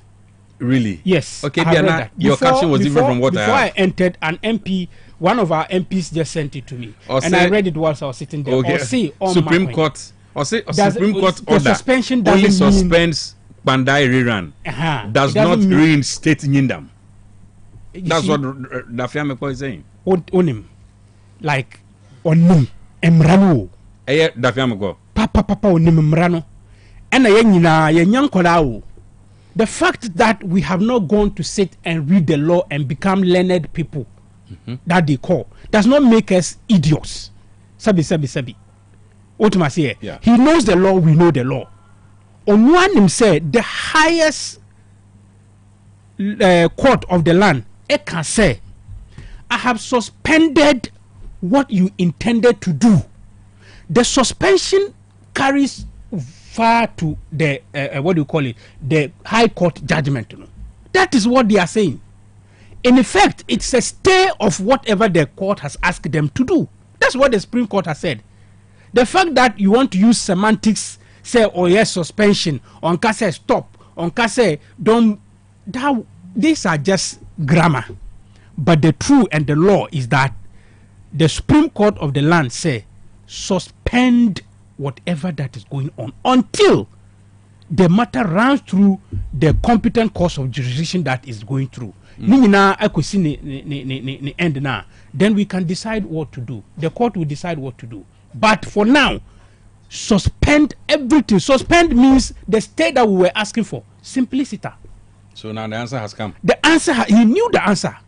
He knew the answer. The Fema Court knows the answer. And the speaker too. And the speaker knows the answer. Last week, Mika said, look, the speaker know what he's doing. But for the law, they know that once you said this yesterday and it was good, in law, your emotion will not change anything. You can show your emotion, but the fact is that you cannot do anything about the law. That is why I see the law is the law. The law is the law. Yes. Oh, for Anusi Mami. All right. So, Niami Pachirani say. I think you have 3 minutes to. All right. Okay. Grateful. Niami Pachirani say the people of Pandai are happy that the chaos that was about to visit them has been decisively decided by the Supreme Court of this land. Onim say already people started fighting over there. Onim say NDC for no, they lost one person because of their recalcitrancy. By the B attack no. Yes, let me tell you what happened. And look, also spiritual meaning I'm telling you, people don't understand. Sir, near Okojina Eka say they will arrest the chiefs, no? Or share ye fugu HNB. And no, if you place it this way, we have a meaning for it. When you place it this way, we have a meaning for it. Stands straight. When it stands straight, we have a meaning for it. When it comes in front, we have a meaning. When it goes back, we have a meaning for it. Wow. At that day, you know all kinds of no or share a channel sending message send ye best be ansi. Na channel da hen. Edaha. Baby out in that left. Left hand side. In front, but left hand side. The left. But yes, but in front. On the left near best be ansi. Wokuruma. E mama ho. Woman kwe uchia echa say like umpe hu asem. Oh, okay. Umpe hu asem. Penyufo na odiko wachia. It means umpe hu asem. Ani. Na se koda all right as well. Ekoda right it's only the princess that normally puts it on the right. On the right. So your hineba. Exactly. And how the tunes and if yes.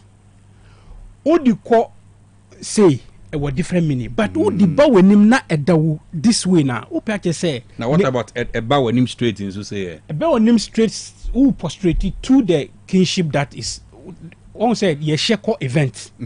Aha. So who shen sana you are prostrating to the kings that are there.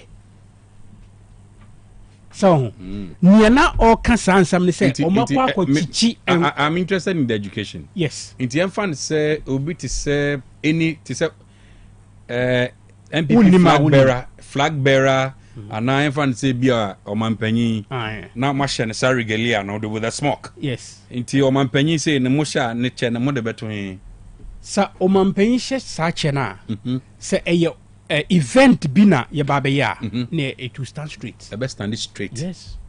Straight na say saying. Straight to che say he is the equal among equals. Oh, okay. All right. Equal among equals. Okay. Uba the Dagbon and the Mamprugu and the Nanum traditional area now. You don't go to an event and wear it straight when there are Nairi, Yana, and then the Nason. You don't go there. What if do that? I don't wear it, cry and swear? And if you don't wear it, you decide not to wear. That's not a problem. Because maybe I'm a coachima to baby, I mean him. That regional minister is aware of our tradition. That is why the people wanted him to know that. Sawusi mo emrana obroni edi breyena. Emrana yena nanum edi jaya so wofie. And I can tell you that the beast will not stop. I'm telling you, the beast will not stop. Hey. I'm telling you. Na beats no mo baby potia mo. Onim say NDC for no buy no pie ya na say mo di nyoma go from na ma beats no. No bia na di nyoma go from omo arrogance.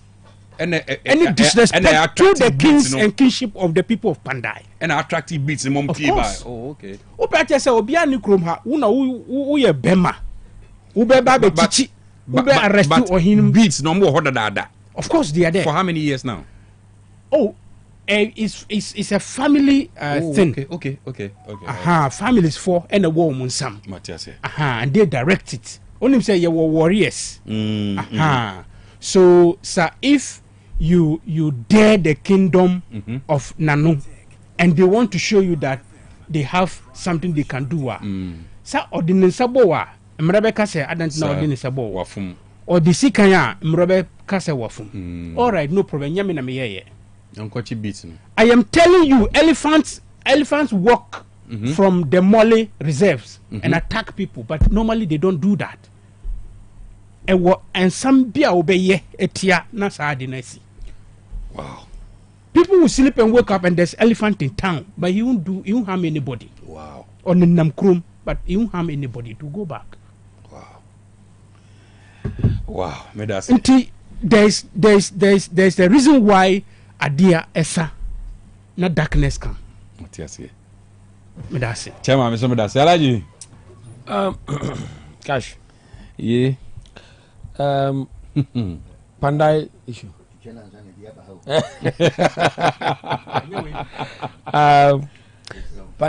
Pandai issue.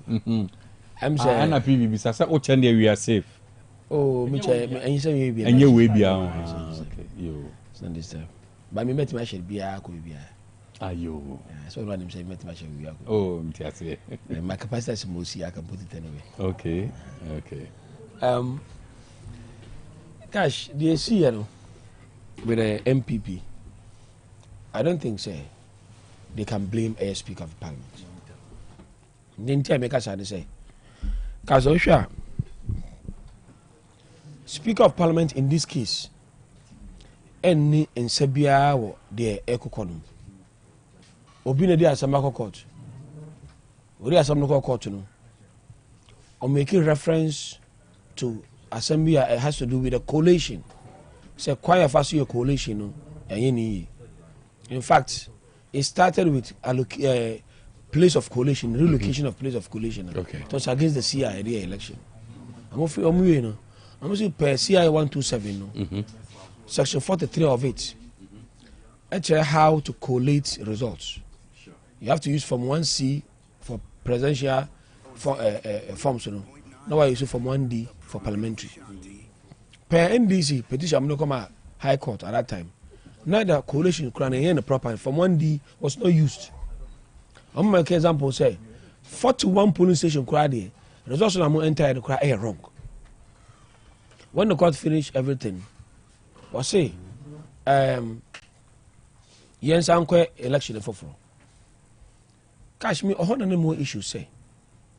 How come say issue are happy with coalition? Say young affect a friend say polling station because okay they see in the 2012 election Abra a year Dr. Mahmoud Bamia any petition court with about 2,000 pink sheets.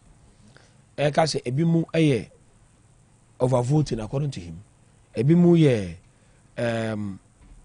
unsigned pink sheet, a duplicate, a come from a dear friends unknown polling stations. The reason for our friends say overvoting, they say number of votes at your ballot box was more than the BVD machines, a casse were captured. Once I got to this one, so see machine so a cloud was on our Kotoba, and the air cloud be an air count. According to them, air count, as I count 50, Uki carries also no more, more than 50, and to him, they overvoting. Any other things I can't say the end sign daddy. So who carry the rulings in the Bayern? So eventually, it wasn't about say or challenging the said 41 polling stations in the total. I'm not looking. I'm making reference to something. Okay, a scenario. Yeah, scenario. I go for say, but we go that to defense now court. Or we make them can say that thing is not amount of overvoting. To them, overvoting where the vote is more than the register. And they were voting. But anything happen beyond that's why we call overstaffing. But almost some of them can be very, very important. I must say, to me and nullify vote more focus lie at all because of certain technicalities. Like say, there's an argument on signed pink sheet because I take one CI 127 48 can say even if your agent is absent, still the coalition is what is valid. The law calls that administrative error. And Amoka saying no errors be it shouldn't invalidate the results. And almost say 2,000 pictures and almost 2 my and now say son say there in law no lawyers and say almost be friend ratio descended die. What it means they say when a superior court make a decision, it binds on the lower courts. Because we are made to believe that any decision be a Supreme Court it becomes a law. Yeah. And this is a sanitary area. Now, baby, I mean, issue with the judgment, and I say, I need the judgment rather one refer say I'm going to collation for from because results no need a genu from police station, but rather nullifies the results. A brother police station no BBNC. The issue was with the collation. And this call a man can say police station no ya we are you almost collation ya. So I was defense and I also make reference to judgment I hear the Supreme Court and say we cannot nullify results of polling stations because of certain technicalities at the collation center. Now come and guide no okay, go and do recollation. Okay.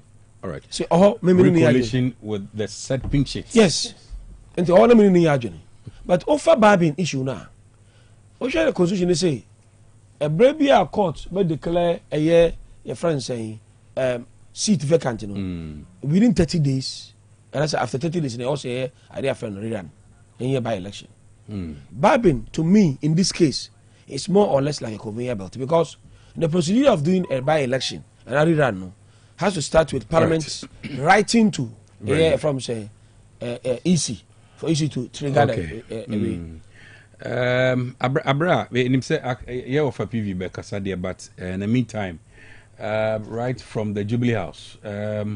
Asante hene de year boku mediation report no or the munsem eba betudwa na yaton safre no enti wamani muso enti yenti shortly na fe yentumi ema era emra.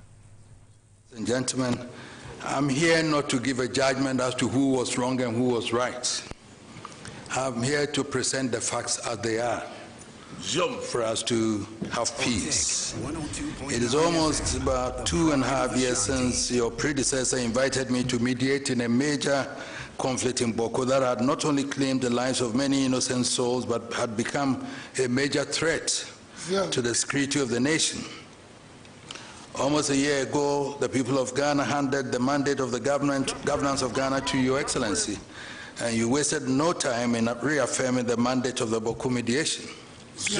By the grace of God, we are able to assemble here this morning for us to present to Your Excellency the report of the mission you entrusted to us. We present a report for your kind consideration, whatever action you and your government consider appropriate. Before dealing with the report, you will permit me, Your Excellency, to thank you and your predecessor for the confidence reposed in me in entrusting this delicate matter to me. There's nothing more grievous than the peace and security of the land. Like I said, it was a mediation. It wasn't an arbitration, and I'm not here, as I said, to say that this one was wrong or this one. I'll present the facts as they are, and that's what it should be binding on all of us, whoever is there. I've spoken to before I came yesterday, I was on the phone for more than with my brother, the Nairi, explaining the circumstances to him in terms of the decision I took. And I have spoken to the Bokunaba, taking time all these periods to be speaking to everybody about it. Yeah. The governments of the New Patriotic Party and the National Democratic Congress, led by President Nana Addo Dankwa Akufo-Addo and President Dwabrem Mahama, asked me to use my traditional mediation mechanisms to find an amicable solution to the situation in Boko, which both governments shall enforce. Before I continue, please, I said to the President, bear with me to read through all the report, because I don't want a situation where it will be said that they've doctored what I brought. So we have to read what I wrote so that everybody, my brother, the Nairi, and my son, the Bokunaba, will all know that that is exactly what I said. So it isn't the president who is doctoring anything. Yeah. At the commencement of the hostilities, the government of President Akufo-Addo had issued statements stating government's view on the legal position. Both President Akufo-Addo and now President John Dramani Mahama came to a conclusion that historically, governments have intervened to resolve the matter without lasting peace. Again, they indicated that the courts of Ghana had also been invited to resolve the issues implicated in the Boko matter, and their pronouncements have not been respected by other sides if it went against them. As a result, both governments, who now represent the two main political traditions, now take a position that I should define a solution to the Boko situation using mediation, and my recommendations or conclusions shall be enforced by both governments at all times as a traditional solution to the problem. So, it is important to give a brief assessment of the documents submitted by the Nairi and the Bokunaba, as well as oral rendition of their respective cases, as part of efforts to mediate the chieftain's dispute in Boko to ensure lasting peace. That's an examination of the respective cases of the parties relative to the facts, custom, tradition, and the law will be evaluated and or examined.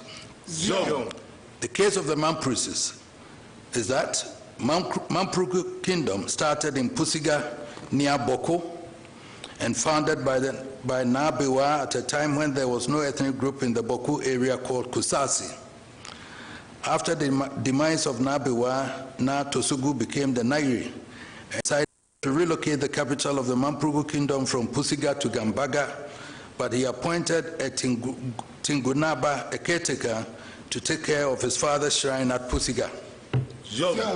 It was further asserted that in the 17th century, the 10th Nairi, called Na Atabia, decided to secure his territory by establishing garrisons and military posts at key positions that were uninhabited, which led to the establishment of Boko and 5 other towns.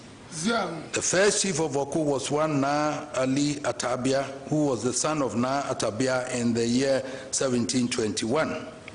Furthermore, the Mampruses ruled Boko for over 150 years through 8 successive Mamprusi chiefs before the arrival of the British in the Northern Territories, and specifically Boko in 1907.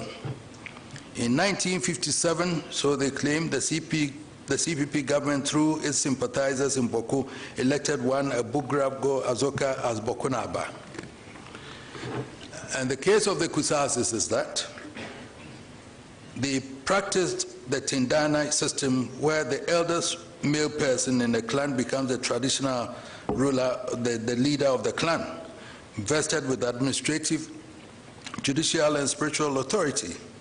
However, when the British arrived in Boko in 1901, in their bid to advance the indirect rule system, they were not satisfied with the Tindani system, so they decided to adopt qualified Tindanis to become chiefs. And in areas where they could not find qualified Tindanis, they appointed other people as chiefs. The Kusasis further contended that it was around this period that the Mampruses presented themselves to the British as chiefs of their ethnic community in Boko, and got registered accordingly. However, the Tindani position was never abolished as a traditional arrangement. Thus, the chiefs and Tindanis coexisted. But the new Mamprose rulers became power drunk and started misusing their authority over the Kusasi landowners, hence a decision by the Kusasis to remove the Mamprose chiefs and replace them with their own. So when the last Mamprose chief died in 1956, the Kusasis gathered in Boku in 1957 and selected a son of a prominent Tindani in Boku called Abugrago Azoka I to fill the vacancy as Boku Naba. Following the death of Naba Abugrabo Azoka in 1983, his first son was selected in 1984 to succeed him as the next Boku Naba by name Zugran Asigri Abugrago Azoka II. He has continued in that position till date. But I'll try and let me give you some background of previous governments and judicial efforts to resolve the Boku matter. Boku Affairs. Report of the committee appointed by His Excellency the Acting Governor General, Lord Listowel, to inquire into and report his findings on the claim of Abugrago Azoka to have been elected or appointed and installed as chief of the Kusasi area. On the 6th of June 1957, while the then Nairi was going through the various ceremonies in Nalurigu connected with the appointment of a new Boku Naba in the person of Mahama Yeremia, a Mamprose prince, the Kusasis had gathered in overwhelming numbers in Boku to also elect and install Abugrago Azoka, a Kusasi, as the chief of Boku and the head of the then canton chiefs in the Kusasi area. This followed the death of Na Awuni, who was the Mamprose chief of Boku and head of the Kusasi area. The enskinment of a Kusasi chief created a situation where there were two rival claimants to the skin of Boku, and all residing in Boku. Several petitions and representations were made to government of the day, which decided to set up a committee to inquire into the rival claims. The committee was made up of lawyer S.D. Opoku Afari as chairman, Nana Yawa Ajimambadu, then Domahine, and Lure Canton III, the then Tumukro, as members. After the deliberations of the committee, they reported to the Governor General, Lord Listowel, then, that Abugrago Azoka has been customarily elected and installed the chief of Kusasi area. Abugrago Azoka thus became the first Kusasi Boku Naba and head of the Kusasi area. The records of the committee reveals that they accepted evidence adduced by him that his father and grandfather owned most of the land that constitutes present-day Boku Township. In the analysis of the committee, the Kusasis were the original inhabitants of the Kusasi area. The Mamproses had invaded the area and began to install princes from Nalarugu to rule over the Kusasis. They suspected that the arrival of the Europeans might have added the establishment of Mampurugu hegemony in the area. At the time of the work of the committee, the Mamprose who appeared before the committee insisted that the land in the Kusasi area belonged to the Nairi. S.D. Opoku Afari and others versus Jeremiah, Mamprose Civil Appeal number 80 in the year 1958. The Mamprose deposed chief sought an order of certiorari in the divisional court to quash the proceedings and report of the Afari Committee and the Governor General's decision that Abugrago Azoka has been customarily elected and installed the chief of Boku. This decision of the Governor General was contained in the Gazette publication notification. Essentially, the Mamproses argued that the terms of reference of the committee was to determine if Abugrago Azoka has been validly selected as chief of the Kusasi area, but the Governor General's Gazette notification had decided that Abugrago Azoka has been customarily elected and installed the chief of Boku. The Divisional Court judge concluded that the Governor General's decision that Abugrago Azoka has been customarily elected and installed chief of Boku was not identical with or equivalent to a decision that he had been elected and installed chief of Kusasi area. Hence, the learned judge quashed the proceedings of the committee and the decision of the Governor General. The Kusasis aggrieved by the decision appealed same, and the Court of Appeal presided by Chief Justice Akukosa disagreed with the judge sitting in the divisional court. The Court of Appeal concluded that once the learned judge accepted as a fact that the person who holds the position of Chief of Boko is also the person who is customarily recognized as the Chief of Kusasi area, then his opinion that the Chief of Boko is not identical with the Chief of Kusasi area is untenable, since terms Chief of Boko and Chief of Kusasi area are interchangeable titles and not what the learned judge suggested to as mutually exclusive. The Court of Appeal therefore allowed the appeal and restored the Governor General Lord Listowell's decision that Abugrago Azoka has been validly elected and installed Chief of Boko. The Governor General was a representative of Queen Elizabeth, who was then the Queen of England and exercised dominion over Ghana at that time. And this was on the 21st of October 1958. The Court of Appeal then was equivalent to our present-day Supreme Court. It was a binding and authoritative decision and became part of the law of Ghana.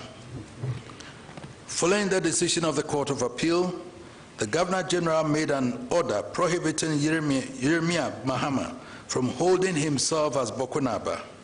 He was also required to reside outside a radius of 30 miles from the town or village of Boko. This was contained in the Jeremiah Mamprisi Prohibition Order 1959, LN 225, the year 59.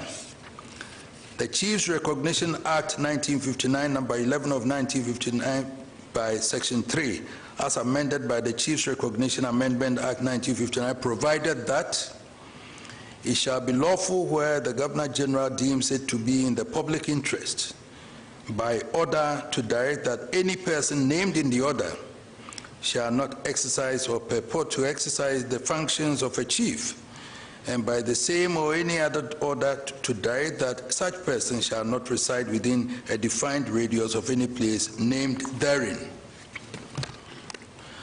On the 5th of December 1966, NLC, the Lieutenant General J. Ankra, who had become chairman of the National Liberation Council, which had replaced the government of Dr. Kwame Nkrumah following a military coup on the 28th of February 1966, 24th of February 1966, promulgated the Chieftaincy Amendment Decree 1966.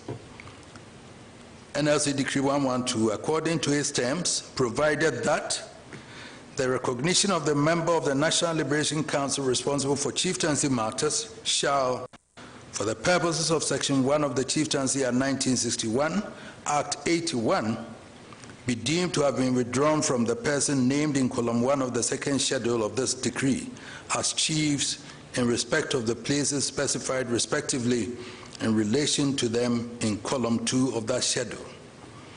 Any person specified in the said column 1 of the said schedule shall be deemed to be prohibited by executive instrument made under Section 4 of the Chieftaincy Act 1961, Act 81, from purporting to exercise the functions of a chief, and all other persons shall be deemed to be required by such an instrument not to treat him as a chief. And accordingly, any person who contravenes any such prohibition or requirement shall be guilty of an offense under the said Section 4. Any person who was chief in any place specified in column 2 of the second schedule to this decree, immediately before any such person as is referred to in column 1 of that schedule was recognized as chief for that place, shall, if he is alive at the commencement of this decree, be deemed with effect from the commencement of this decree to be restored to the stool in the person specified in the said column 1 of the said schedule, and to have been recognized as chief by the member of the National Liberation Council responsible for chieftaincy matters for the purposes of Section 1 of the Chieftaincy Act 1961. The second schedule had in page 7 of the decree a list of names of chiefs from whom recognition is to be withdrawn. and the places at which they acted as chiefs in the upper region. They included Ayamba, Bugari, Timpani, Atu Ayebo, Kusanaba, Pujiga, Tanga, Ayubiogo, Gabari, Adu Bila, Asa, Zabila, Abugria, Puzida, Binduri, Akagane, Kugri, Abu Balila, Awuni, Zongori, Abaricha Kusasi, Senebaga, Abugri, Abango, Binaba, Dinko, Dant, Warikumbo, Azinab, Ayebo, Teshi, Nena, Akazuza, Pusiga, Awini, Adoleba, Kulungugu, Awini, Bugri, Aburago, Azoka, Boko. Thus, Aburago Azoka was removed from office as chief of Boko and head of the Kusasi area, and the chiefs he appointed to the 15 other subdivisions listed above were also deposed. NLC Decree 112 further provided in the section that the instruments specified in the third schedule to this decree are hereby revoked. One of the instruments listed on page 8 of the decree is titled Jeremiah Mamprusi Prohibition Order 1959.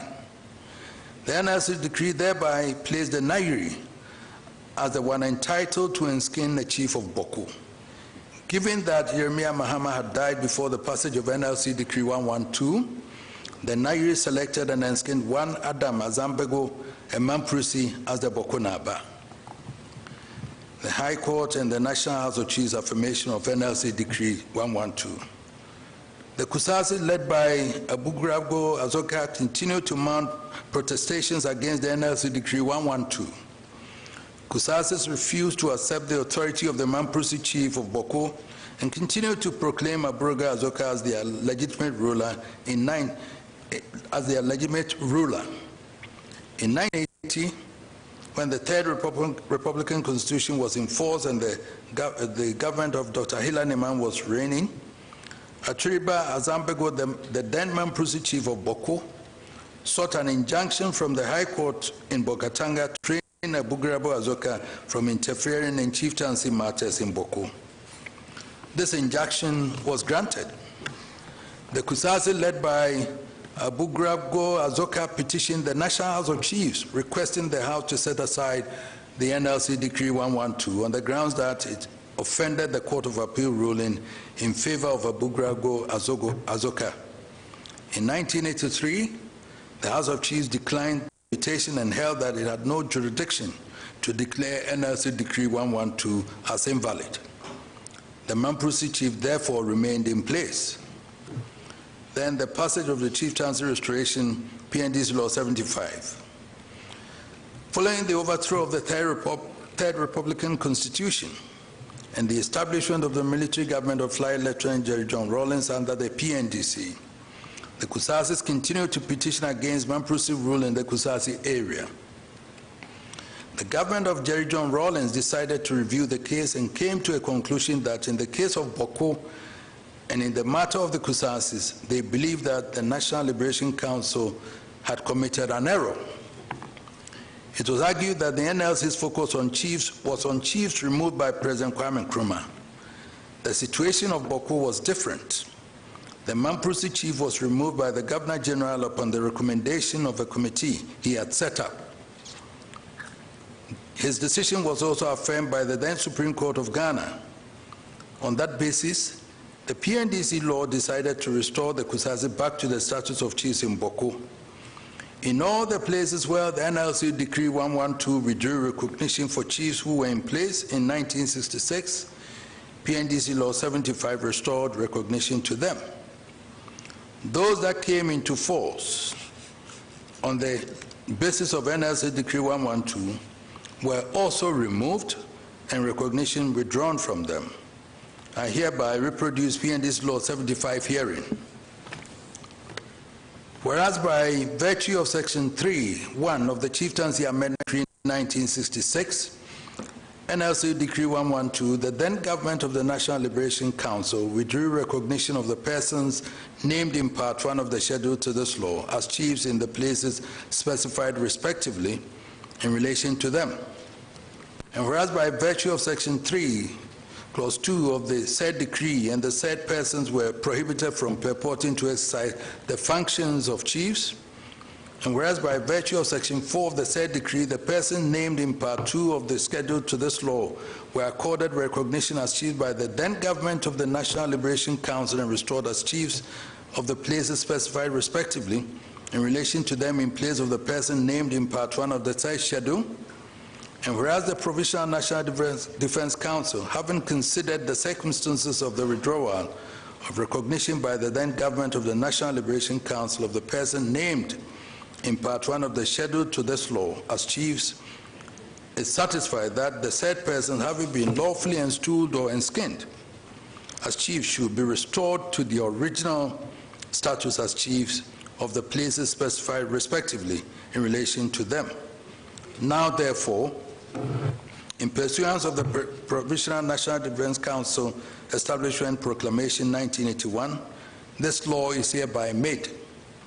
Notwithstanding anything to the contrary, the person named in column 1 of Part 1 of the schedule to this law, whose recognition as chiefs of the places specified respectively in relation to them in column 1 was withdrawn by virtue of Section 3 of the Chieftaincy Amendment Act 1966 NLC Decree 112, shall, at the commencement of this law, be deemed to have been restored to the original status as chiefs of their respective places. Any person specified in Part 1 of the schedule to this law, who before the commencement of this law is performing the functions of a chief by virtue of Section 4 of the Chieftaincy Amendment Decree 1966 NLC Decree 112, in any place specified in column 2 of Part 1 of that schedule, is hereby prohibited from purporting to exercise such functions, and it shall be unlawful for any person to treat such person as a chief. 3.1. Any person referred to in Section 2 of this law, who has in his possession or custody any property belonging to the stool or skin of any of the places specified in column 2 of Part 1 of the schedule to this law, shall, with the commencement of this law, surrender such property to the person named in column 1 of Part 1 of that schedule and restored under Section 1 of this law as chief in the place specified in relation to him in column 2 of that part.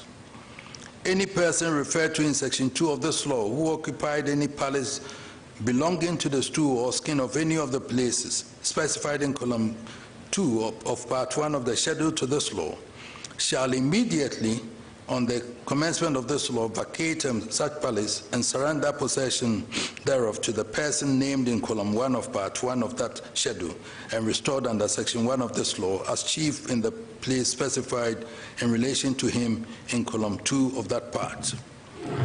Any person who willfully obstructs the person authorized to take possession of any stool or skin property, refuses to vacate the palace, willfully obstructs the restoration of any stool or skin property, or contravenes any provision of this law, shall be guilty of an offense and liable on summary conviction to imprisonment for a term of not less than 3 years without the option of a fine.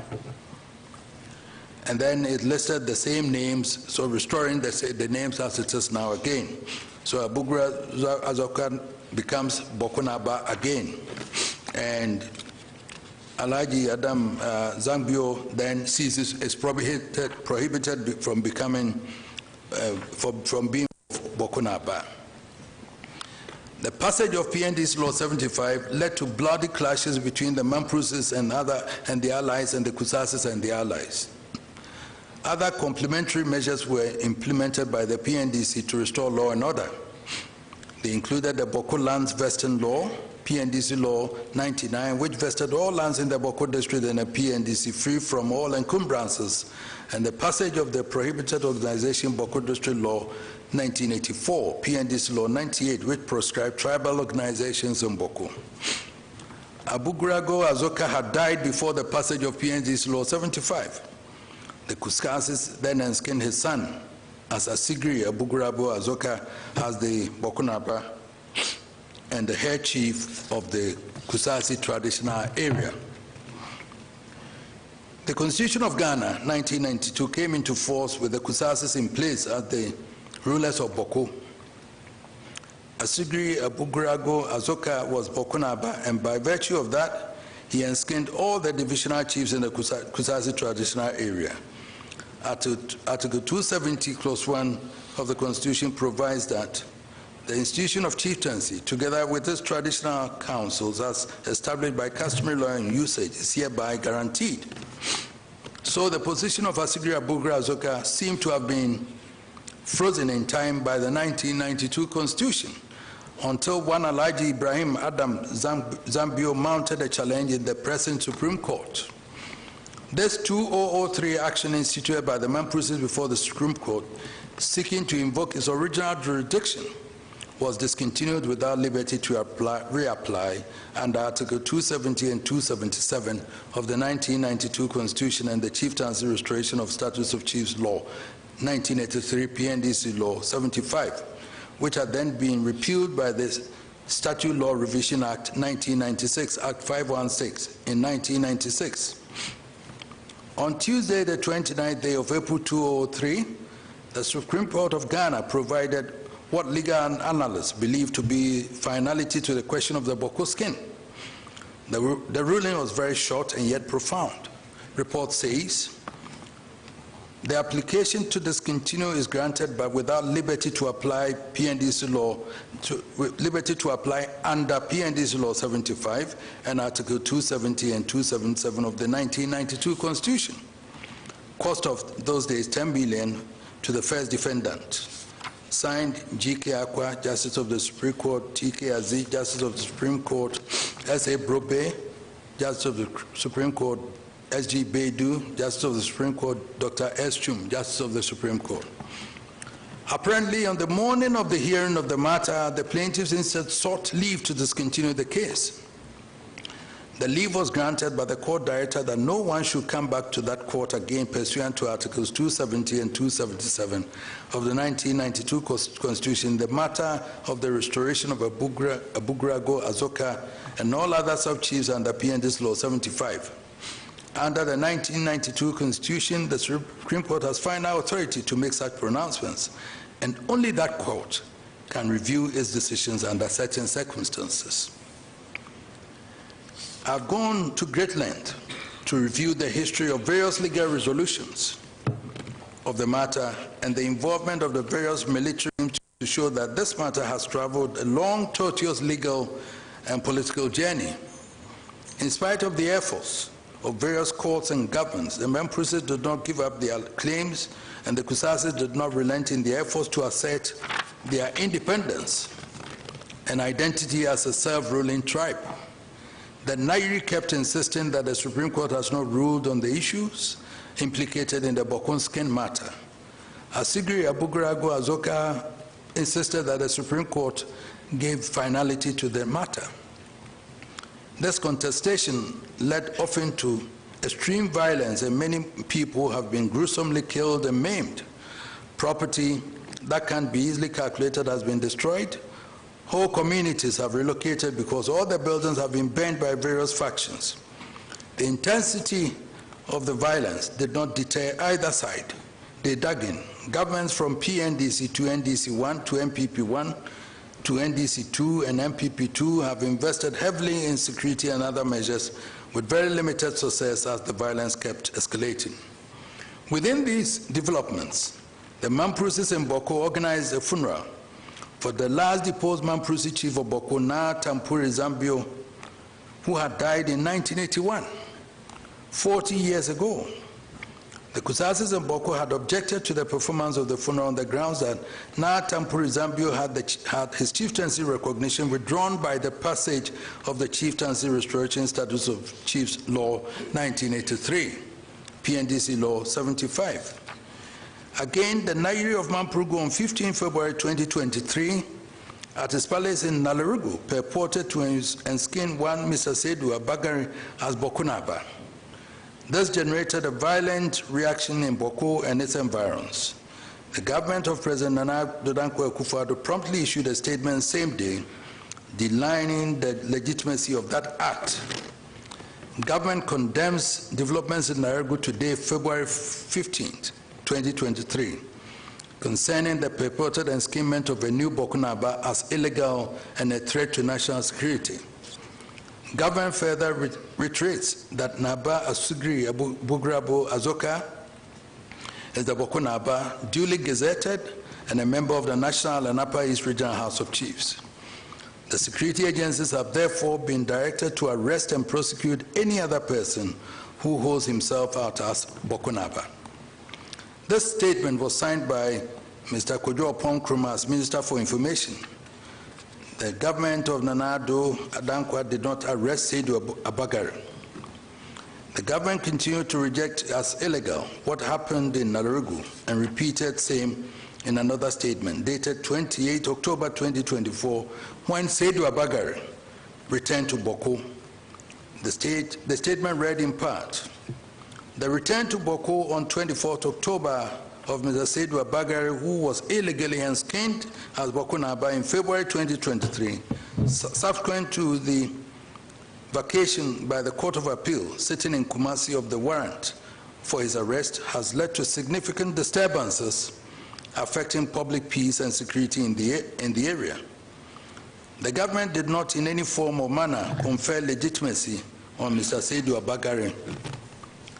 As I indicated from the beginning, I was requested by the New Patriotic Party government to mediate in the matter.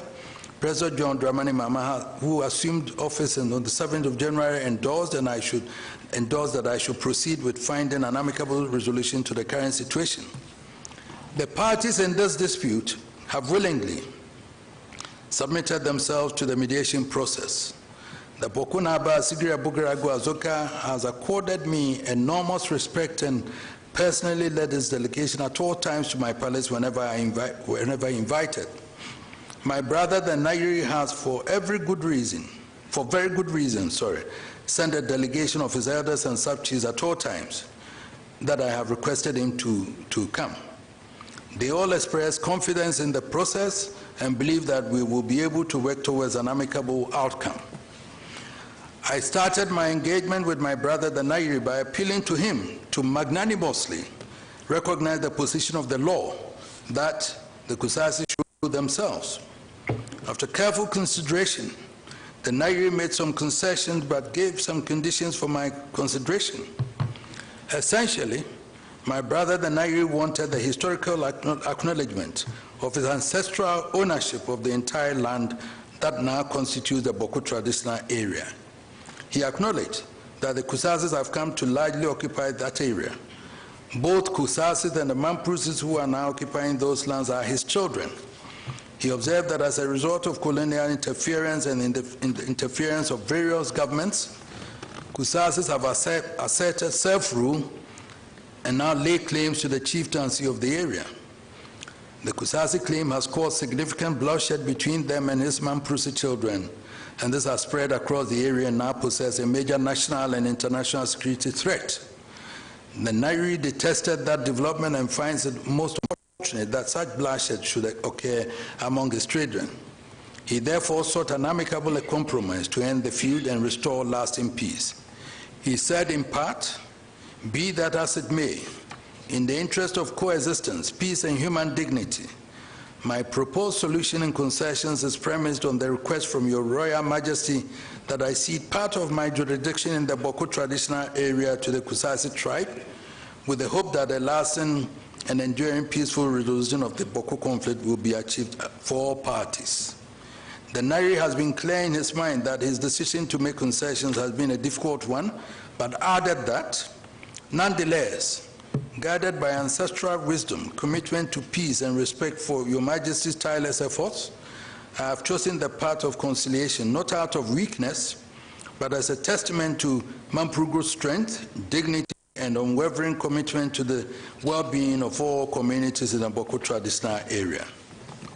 I had been inspired by the desire and commitment of my brother, the Nairi, to bring a peaceful end to the conflict in Boko and its environs, and to define the best arrangements to accommodate all the different tribes and communities in the area. The Nairi outlined a set of proposals which form the basis of engagement that I have had with both sides with the hope of finding a common ground. If a common ground emerged, it would enable them to reach an amicable resolution. With this historical understanding, I have impressed upon the Bokunaba, Sigria Bugrabo Zoga to acknowledge that at one time or another, the Nairi exercised traditional authority over the area that now constitute the Boku traditional area. I concede that colonization by the British might have played a role in the establishment of the chieftaincy institution across the area that now makes up the Kusal Traditional Council. Records has it that at various times, the Nairi enskinned the Bokunaba, and the latter then enskinned the various sub-chiefs in the Boku traditional area. It is this state of affairs that the Kusasi challenged since 1957 until PNDC Law 75 was passed in 1983. The passage of PNDC Law 75 defines the resolution of the situation in Boku. I have as well impressed upon my brother the Nairi that current realities make it more pragmatic that we accept Kusasi rule over the area. With the passage of PNDC Law 75, the coming into force of the 1992 Constitution of Ghana, and the ruling of the Supreme Court in Alhaji Ibrahim Adam Zambego versus Aninchema Abugrago and Attorney General, it will be untenable for anyone to hold that Sigru Abugrabo Azoka is not the Bokunaba and exercises jurisdiction over the entire Kusasi area. The Supreme Court shuts its doors to anyone seeking to have the matter revisited. It is important to note that PNDC Law 75 was repealed alongside several laws and enactments by the Statute Law Revision Act 1996, Act 516. The long title of the Statute Law Revision Act 1996, Act 516, which repealed the Chieftaincy Restoration Statutes of Chiefs, later Chiefs Law 1983, PNDC Law 75, among other laws and enactments as indicated above, provides as follows: an act to repeal certain statutes that are no longer applicable or have become spent.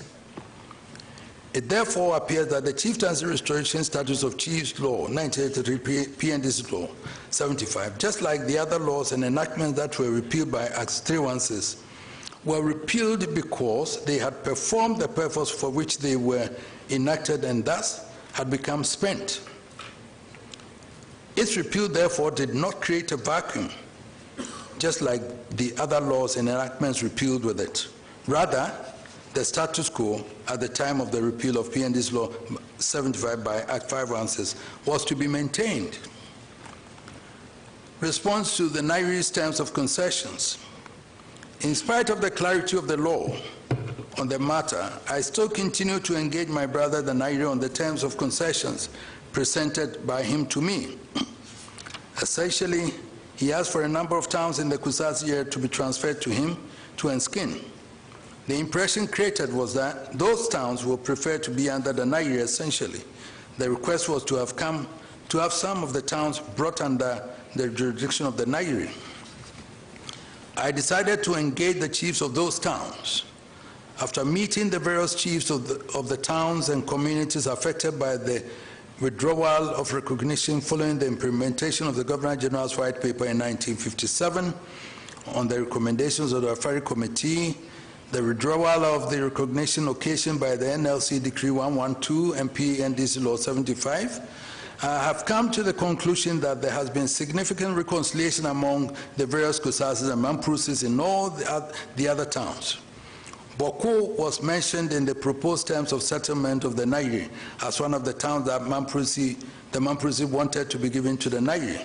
Unfortunately, the law as it stands now makes Asigri Aburagu Asoka the lawful chief of Boku, and so it is impossible legally to do any such thing in this mediation exercise. On the question of Boku town, I have taken the position that the established tradition since 1931 thereabout is that the person who is Bokunaba has the entire Kusasi area. By law and the declarations of the Supreme Court of Ghana, Asugri Abugrago Azoka is a Bokunaba, and there cannot be any rival residing in Boku claiming otherwise. I have impressed upon my brother the Nairi to accept that recognition by law in appreciation of the enduring brotherhood that has existed between our two kingdoms in order to ensure lasting peace and eliminate the national and international security threats that my brother himself is so concerned about. I have been candid with my brother, the Nairi, that the purported enskinment of Mr. Seydou Abagare as Bokunaba cannot stand.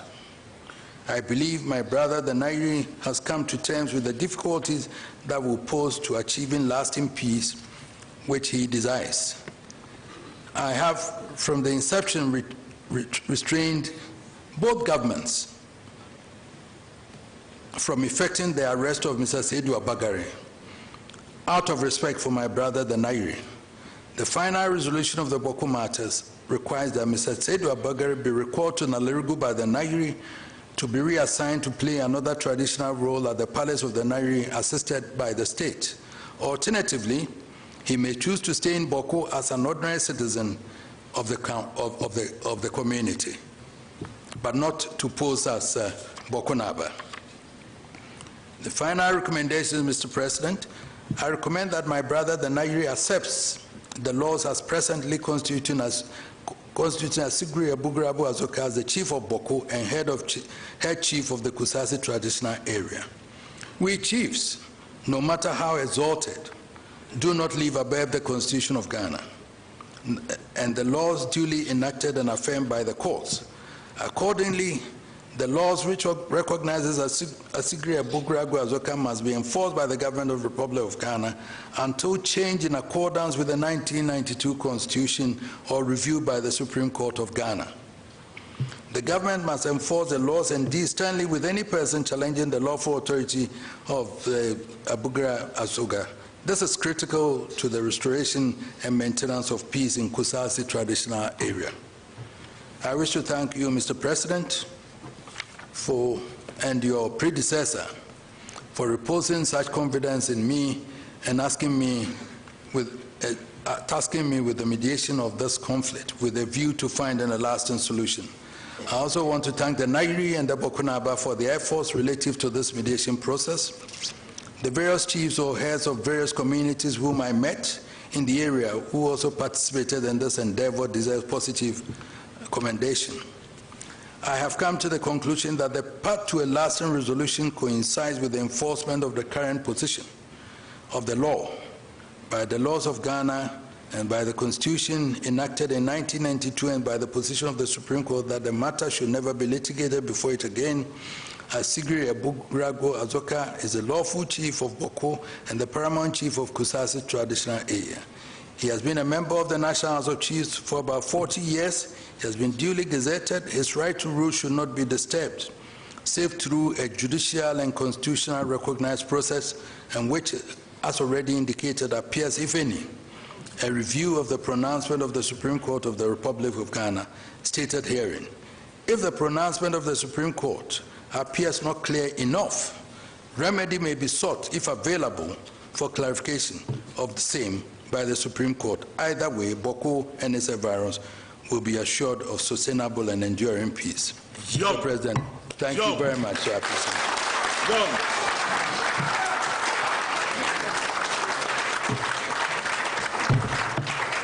Mr. President, I want to suggest that I was going to meet them again. We set up a mediation process where we would reconciliation and everything, the way things have happened, where the Peace Council, and then we nominate some lawyers from their side, from each side, and others, and we form a committee to go through that. Then we start a reconciliation process. Whilst talking to them, I realized also that arms and everything were there, and all those I spoke to them. I think we can find a way to get them to go and find a safe place for them to go and leave it. Maybe an appeasement of some 500, going, not by the government, by the National Peace Council, myself and some people, we can do that also. That I tested the pulse and I believe it can be done. So now it's up to you to implement what I have said, Mr. President. I wanted to read that because I didn't want it to come from you, for them to charge you that you've changed the report. So.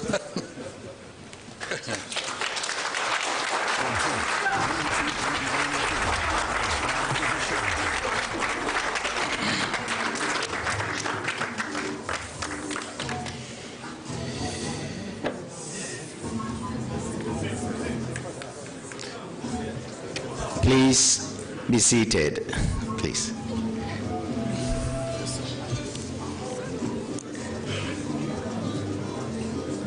Shall we please give? Say what making kind kama. What cabrofo. Wow. Nankuntabu kradi. Ejajai. Wonderful. Mr. Ghana for GIJ perfect series. Atumon dear. Jai. No dear nim difuo. And a trewa woman pia. Our crutch. Nursery. Any KG. Books BAB. And our science. Creative arts, maths, RME, history, coloring, computing, OWAP, Nina, a free basic one, a basic 6, English, a free basic one. Because he has to be very careful in what pronouncements he made publicly. It's not right. It's a dicey situation. We are all trying to make amends and get people to move together as brothers and sisters. It looks like he's making various pronouncements and all that, which wouldn't endure to the peace that we want. So please, I wanted to, if he was here, I was going to tell him, but the message will get to him. I invite him and tell him that we've gotten to a state where we all have to find peace. Then Bokunaba is the Bokunaba. The law is on his side. We agree to that. But you don't make pronouncements on radio and everywhere that will incense the other side. Where we have reached is more like reconciliation. The Nairi accepts, we have to get them all together. At a point, they are all married. When I had the reconciliation, one is saying, I was drinking Pito with you across the aisle. Looking from the Kusasi side, talking to the Mamprusi mother, were we not drinking Pito together? And my son Mahama Raga here, father and mother, Kusasi and Mamprusi, isn't it? So how can they fight? So please, Mr. President, I'm sorry, I just wanted to explain.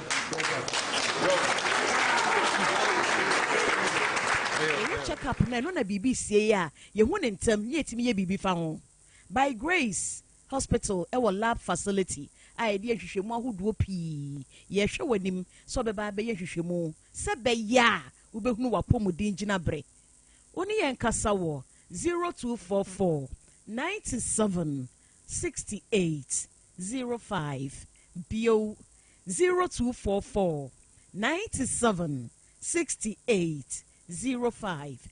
Se wunya fapim papa wo ngumasuam a wabrabo na ekoyie ma osaa eno te da bia me kase sukuu na obekọ ne de hu hia hu se obekọ sukuu papa ubewi obenya adwuma ahwo no ena kyesa mpa wako sukuu papa eno nti na make for DHI College of Health and Education ediamao ane DHI College of Health and Education bra sukuu papa ne amount tie ewo early childhood education affiliated University of Education Winneba sounds ne amount tie ewo diploma in education mu ema wona opeso ochradie na qualification a degree and a HND holders in Kwan. Kaisa win a fiba pepe no your regular and your evening classes. Kaisa certificate way University of Education Winneba and a demand near Mompon campus and a Cambo. And you know kwa your mantity pa our certificate in sign language. And also chemu ebe mantity our medicine counter assistant Miche MCA. Now feel peso top up on our dispensary technician 2 and 3 as well. And also ebe mantity wo papa B. You are DHI College of Health and Education Echikwan ewo Kumasi Patasi yeben Dr. KJC Sunyane Sehi Debiso ene kadezo sono ye prodwuma dikadika wo ho from 0244 213 187 0244 213 187 NPP adishima mamincho kwanya obefa so a obetua woto na aboa ma manyuko na gina ne naso ewo sikasemu ye wonyi mu nan metre 4 categories: bronze, silver, gold and platinum. Busumi bia bronze members ebetua 2 Ghana cedis, silver members 5 Ghana cedis, gold members 8 Ghana cedis and platinum members 10 Ghana cedis. Ebia won fasodia etechi metre benefits nani tua no so simple, but star 920 star 270 hash. Aye, star 920 star 270 hash. Net them. Eye contembrantem. Emuda ho fine. Esansu ye convenient. NPP. Eshi rado.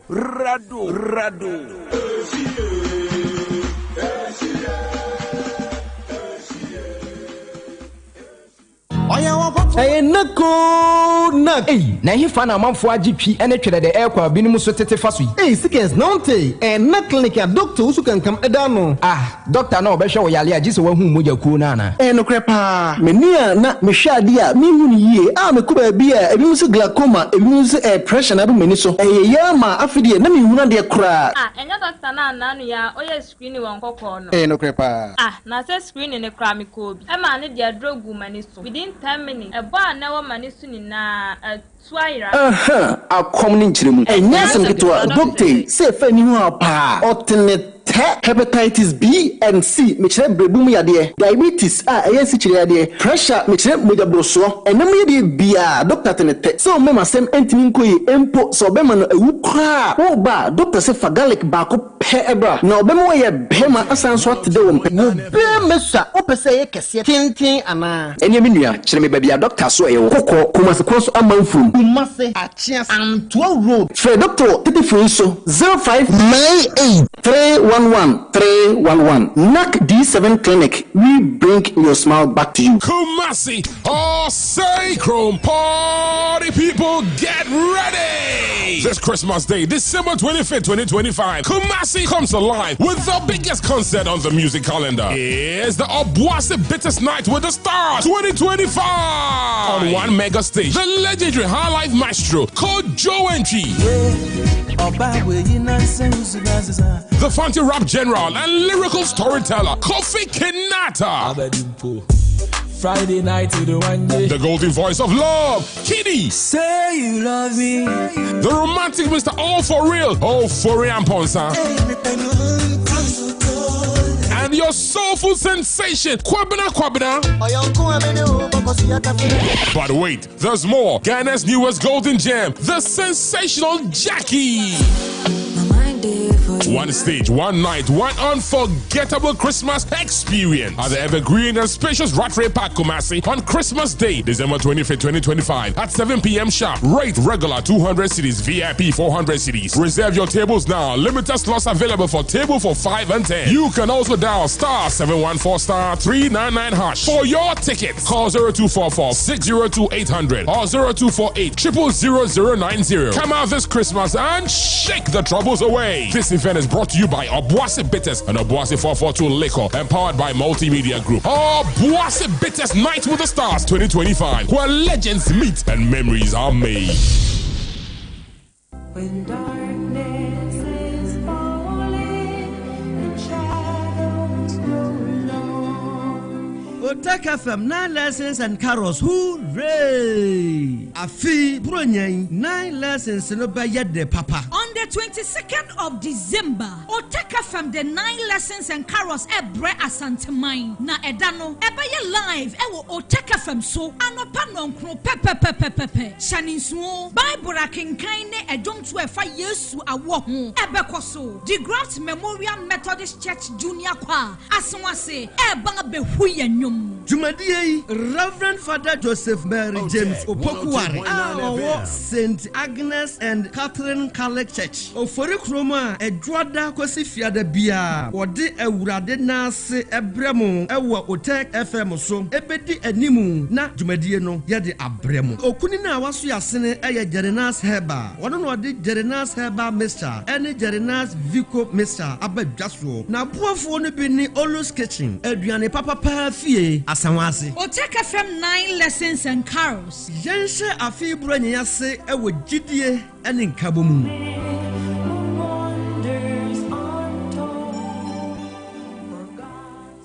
Across the continent, the family meets once again. From Ivory Coast to Tanzania, Nigeria to Angola, everyone's got something to say. Until someone says that maybe it was only Ivory Coast's luck the last time. From 21 December to 18 January, everybody gathers for Africa's biggest football tournament. 24 countries, 52 games. It's the Africa Cup of Nations Morocco 2025. Join our family meeting live on Supersport, available on DSTV and GoTV.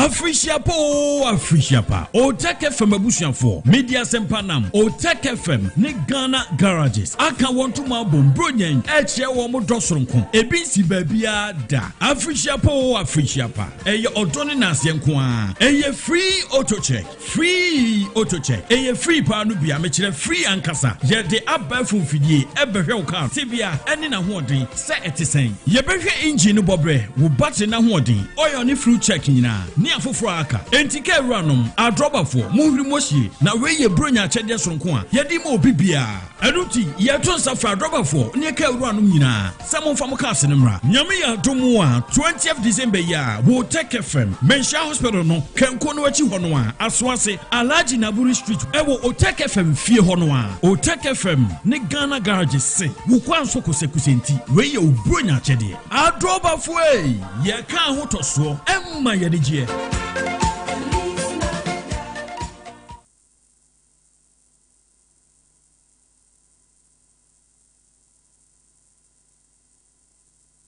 Otec 1029 FM.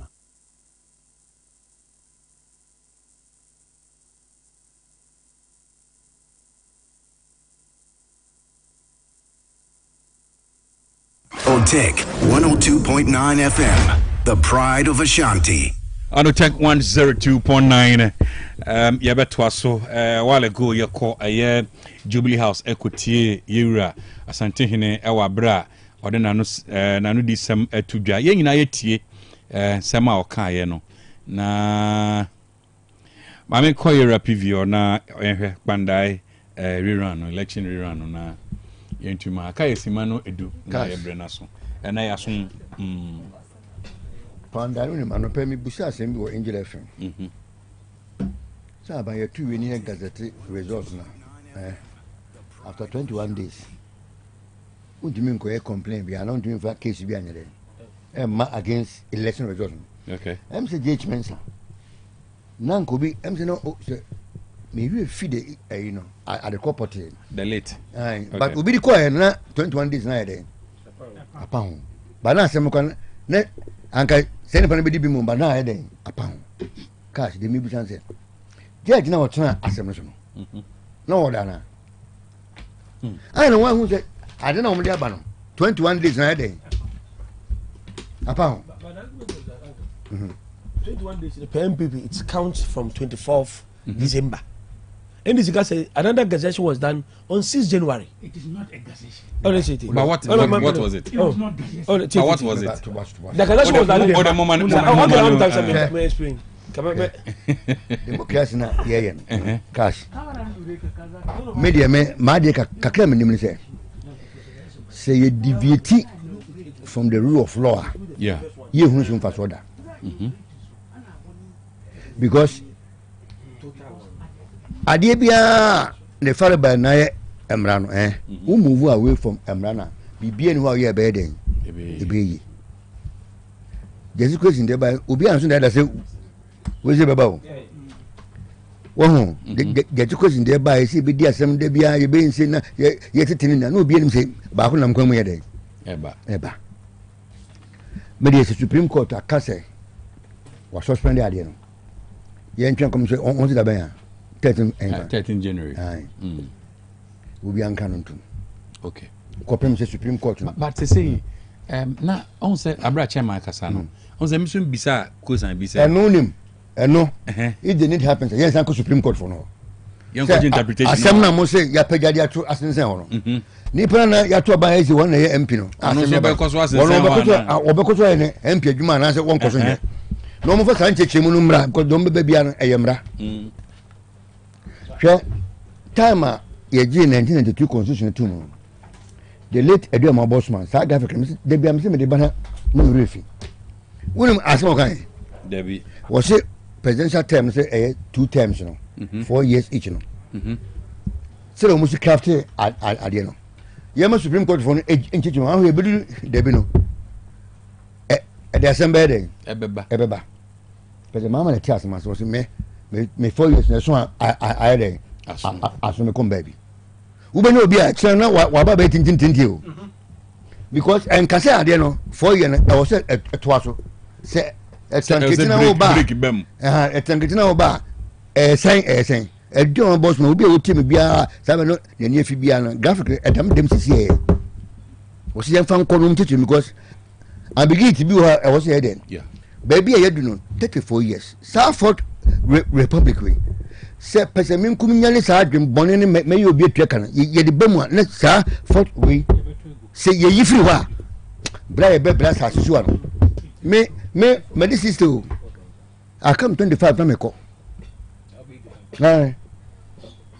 me no me enfam bibia nche me nan 85 me so afele mpum mu ago na na be increase nti dia fine cash baby a yedo no yan kakra sa de be do 33 years old se ni pa bi hu modern ma ya den ya ba baby yedo no yan sa se ni ni pa na dwen bone wo mutim no party na yen do mu yan film ni pa ni bo party no party si organ wo mu film mu a bi ensan bi ama wo mu adwene ke no mo ha cash and some go was here friend you can want some and you be panda de you me bu be me so ko ba bi ni ye to damia de esi na so nyete kwakwa wo do janche de wotin kwakwa enye den enye ye ilu shate metin kwakwa enye ye esi isim na so me pese be do 2028 na makoji no Ghana for yesrem me nya start yesrem pe na se ya mo ebre yi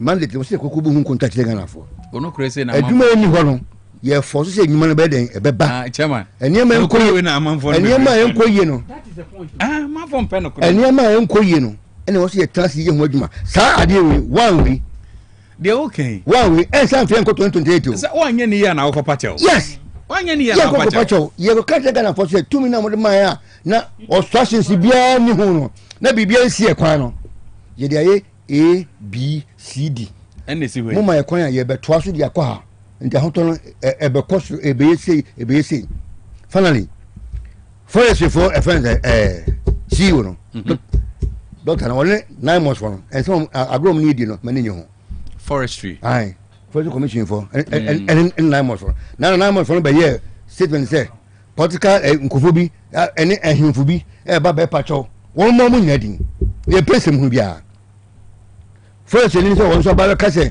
political actors ni bi ni ehimfunu bi eba no wo mo ehimfunu na adin so mpa se fate galam sa wo mo bi ani ye pensem hu be gu e tena we I say yakade se obi di oyire ni e se akole tu sabio wudi wa se wa tell you wudi mi no we be ma bi wa no wo mo se se akole di ho ye pensem hu bia ofa wo mo di ni e hu se we mu na se ntokona ye ko no wọ́n bó ṣáṣe ọmọ ha. Adani ye hosti lands minister Piero. Ẹwọ ha. Ọsẹ ahemfo ni bi. Ọmọ kyi ahwene bi atum. Ba no. Wọ́n yẹ mọ́ mu di mi ehu wọ́n mu. Wọ́n bí a wọ́n bá bẹ pẹ́tọ́ bí a yẹ mọ́ mu nyadi. Because ẹ̀ ṣá wọ́n mọ́ jùmọ̀ ẹ̀ bẹ́ẹ̀ dẹ̀ mọ́ mu. Yẹ mọ́ obi ẹ̀dín. Uba ni ẹ̀bọ̀ òdin akọ́yẹ na yẹ kyi wei no na òdi ẹ̀kyẹ wọ́n ṣe ṣe wọ́n pàtó anadwo.